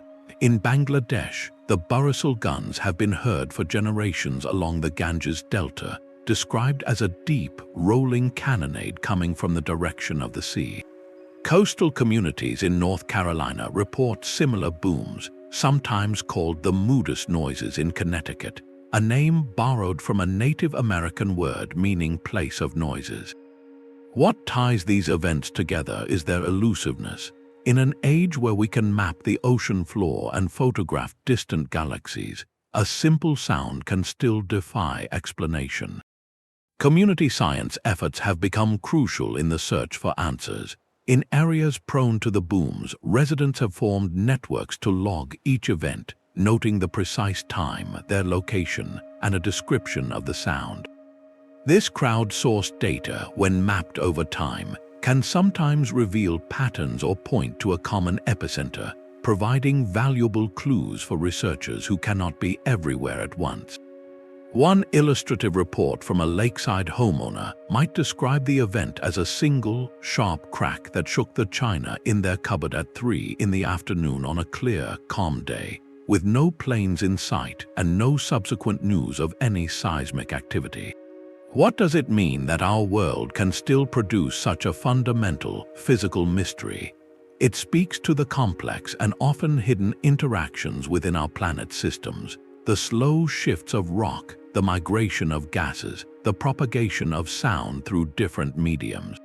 The Seneca Guns and their global cousins remind us that not all of nature's phenomena are visible or constant. Some are fleeting announcements of processes we have yet to fully chart. It brings a certain humility to realize that a sound that can startle an entire community might simply be the earth sighing or shifting in a way we do not yet have the ears to understand. This contemplation of unexplained sounds, of messages from the landscape that we hear but cannot decipher, naturally leads our curiosity toward other ancient mysteries that are not heard but felt, phenomena that seem to connect the physical world with something beyond simple measurement. Some mysteries are not seen but heard by only a few. In the quiet high-desert town of Taos, New Mexico, a persistent, low-frequency hum has become a source of deep frustration and scientific intrigue. Known as the Taos Hum, this sound is described by those who can perceive it as a distant diesel engine idling, a steady vibration that never shuts off. It is not a sound for everyone. Only a small percentage of the local population reports hearing it, while their neighbors, standing right beside them, hear nothing but the wind. This selective perception is at the very heart of the mystery, creating a divide between those who are deeply affected and those who remain skeptical. For the hearers, the impact is far from trivial. The constant, invasive noise can lead to sleepless nights, difficulty concentrating, and a profound sense of isolation, as their very experience is questioned by the world around them. It is a phantom with real consequences. Acoustic experts and psychologists have been drawn to the phenomenon for decades, proposing a spectrum of possible explanations. On the physical side, theories point to industrial infrastructure, perhaps a unique combination of low-frequency noise from distant power lines, gas pipelines, or communications equipment that resonates in the local geology, creating a standing wave only audible in certain locations. Others explore the possibility of electromagnetic sensitivity, where certain individuals might perceive electromagnetic fields as sound, a kind of auditory translation of energy that most people simply filter out. From a psychological perspective, researchers have investigated the possibility of a mass psychogenic illness, a shared belief that manifests as a physical sensation or a very specific form of tinnitus, an internal ringing of the ear that the brain interprets as an external hum. Yet, each theory encounters a stubborn obstacle: the lack of definitive proof. This led to formal investigations. In the 1990s, both a congressional inquiry and a team from the University of New Mexico launched studies, bringing sophisticated sound monitoring equipment to Taos. They measured ambient noise levels across the town and its surroundings, searching for any anomalous low-frequency signature that could explain the reports. The result was a scientific anticlimax. No external source for the hum was ever identified. The equipment detected nothing out of the ordinary, even as volunteers standing nearby insisted the hum was present and throbbing. This disconnect between instrument and human experience only deepened the puzzle. It suggested the source was either so subtle it eluded detection, or it was not a sound in the traditional sense at all. Long-term hearers describe a life shaped by this unseen companion. One resident might speak of moving their bed to different rooms in the house, searching for a quiet corner that does not exist, only to find the hum seems to follow them. Another might invest in expensive sound masking systems, playing waterfalls or white noise at all hours in a desperate attempt to drown out what feels like a physical pressure in their ears. Their experiences are consistent in description but isolated in reality, creating a community bound by a shared, invisible burden. The hum becomes a personal benchmark, a way to test a new environment, always listening for that familiar, unwelcome vibration. What does the Taos hum reveal about the limits of our perception? It challenges the very idea of a shared, objective reality. If two people can stand in the same spot and one hears a life-altering noise while the other hears silence, where does the truth reside? It forces us to consider that our environment is filled with frequencies and energies, some of which only certain minds or bodies are tuned to receive. This is not just a mystery about sound, but a profound question about human sensitivity and the hidden layers of the world we inhabit. Are some individuals simply more attuned to the subtle rhythms of the planet, or is this a glimpse into a more complex interaction between our biology and the modern technological landscape we have built? The hum persists, a quiet reminder that some of the most compelling mysteries are not grand monuments, but sensations, personal and elusive, hovering just at the edge of collective understanding.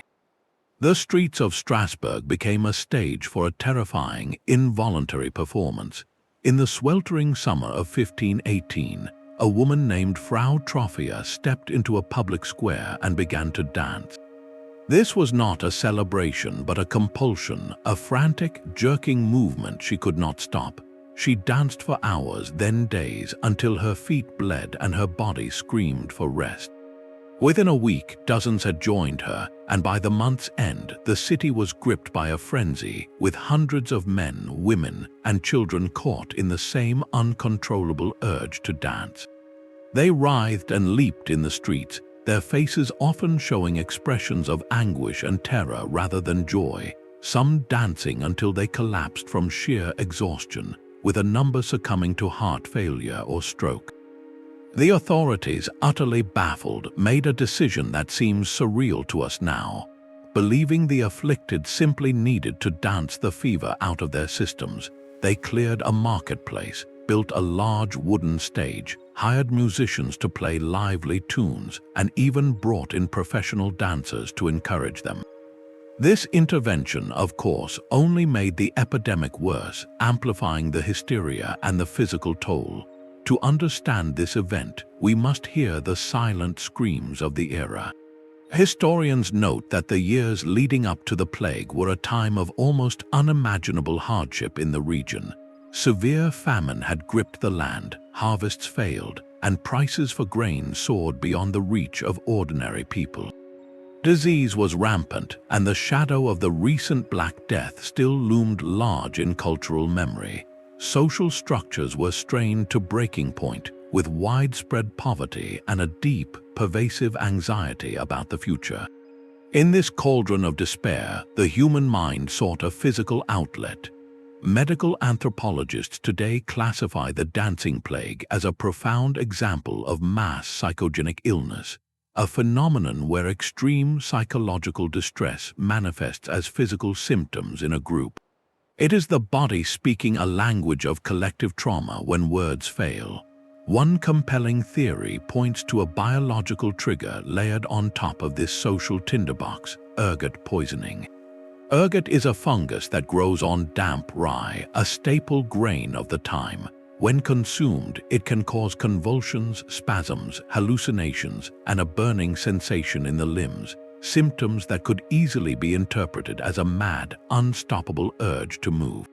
Whether the catalyst was a toxic bread, a shared psychological break, or a devastating combination of both, the result was the same: a community literally dancing itself to the brink. This was not an isolated event. Similar episodes of dancing mania, sometimes called St. Vitus's dance, erupted across medieval Europe, often in times of great societal stress. The people of the time, lacking our medical vocabulary, searched for meaning within their own worldview. Some saw it as a curse, a punishment from God for communal sin. Others believed the dancers were possessed by demons, and priests performed exorcisms in the town squares. The event forces us to confront the immense power of the mind under duress and the strange, physical forms collective anguish can take. What does it tell us about the line between individual illness and social contagion? It reveals that human psychology is not an isolated fortress, but a permeable membrane, deeply vulnerable to the atmosphere of its time. In an age without therapists or a concept of mass trauma, the body itself became the theater where a community's unspoken fears were performed, a desperate and tragic release for pressures that had no other escape. This exploration of historical psychology, of minds unraveling under the weight of their era, leads us to a different kind of ancient pressure, one not born from social stress, but from a deliberate and mysterious force applied to stone, leaving behind fingerprints that seem to defy the very tools we believe were used to shape them. Their skin was the color of young leaves, a hue never seen before in the Suffolk fields. Sometime in the 12th century, near the village of Woolpit, reapers working the harvest made a startling discovery. Emerging from one of the deep pits used to trap wolves, they found two children, a boy and a girl, clinging to each other in fear. Their clothing was strange, their language was incomprehensible, and most shocking of all, their skin had a distinct green tint. This is the legend of the Green Children of Woolpit, a story recorded not in fairy tale books, but in the serious historical chronicles of two medieval writers, William of Newburgh and Ralph of Coggeshall. For them, this was not mere fantasy, but a puzzling event to be documented alongside wars and royal successions, which makes the tale all the more intriguing. The chroniclers tell us the children were terrified and would eat nothing offered to them until someone brought raw broad beans, still in the pod, which they devoured eagerly. They eventually learned to eat bread and other foods, and as their diet changed, their green coloration slowly faded. The boy, however, grew sickly and passed away not long after, while the girl survived, learned English, and was integrated into the community. According to her account, she and her brother came from a twilight land called St. Martin's Land, where the sun never shone brightly and all the people were green. They were herding their father's cattle when they heard a loud sound like bells and found themselves in the wolf pit, disoriented and lost. Folklorists who study this narrative see it as a rich tapestry of meaning. Some interpret it as a classic otherworldly encounter, a story of children from the fairy realm who accidentally stumble into our world, a common motif in Celtic and British folklore where the color green is often associated with the fairy folk. Others see it as a powerful metaphor for the experience of migration and cultural shock. The children are utter outsiders, unable to communicate, terrified by a new environment, and sustained only by the most basic, familiar food they can recognize. Their gradual loss of green skin as they assimilate symbolizes the slow process of adopting a new identity, of becoming part of a community that once saw them as utterly alien. Historians, however, often search for a kernel of real events that could have inspired such a persistent and oddly specific story. The most plausible theory points to a very real group of outsiders in 12th century England, Flemish immigrants. King Stephen had invited Flemish weavers to settle in the region, but later, under Henry II, some Flemish communities faced persecution and even massacre. It is possible that a small group of Flemish children, perhaps orphaned or separated from their parents, were hiding in the dense, dark forests of East Anglia. Living in underground shelters or old mining pits, malnourished and suffering from chloroses, a form of anemia that can give the skin a pale, greenish tinge, they might have finally emerged disheveled and speaking their native tongue. The loud bells they described could have been from a nearby abbey, a sound completely foreign to them. The beans they craved might have been a familiar staple of a poor Flemish diet. This historical context transforms the fairy tale into a potential tragedy of displaced people, a story of refugees filtered through the medieval mind and recorded as a wonder. When we place the Green Children alongside other oddities in medieval chronicles, like rains of blood or two-headed calves, a pattern emerges. These writers were not simply reporting facts, they were documenting a world they believed was filled with divine and diabolical signs. An unusual event involving strange children would be seen as a portent, a mystery to be recorded for its spiritual significance. The girl's integration and marriage into a local family suggests that, whatever their origin, one of them found a home. How does a real, traumatic event of lost children transform over generations into an enduring tale of green-skinned visitors from a twilight land? It shows how memory works, wrapping a hard, historical truth in the symbolic language of the time, making the unfamiliar comprehensible through the lens of folklore and wonder. The story endures because it speaks to a universal experience, the fear and fascination of encountering the utterly other, and the slow, sometimes painful journey of finding a place in a new world. This blending of stark reality and otherworldly myth reminds us that our ancestors often saw no clear line between the two, and in that blurred space, some of our most haunting and beautiful mysteries were born.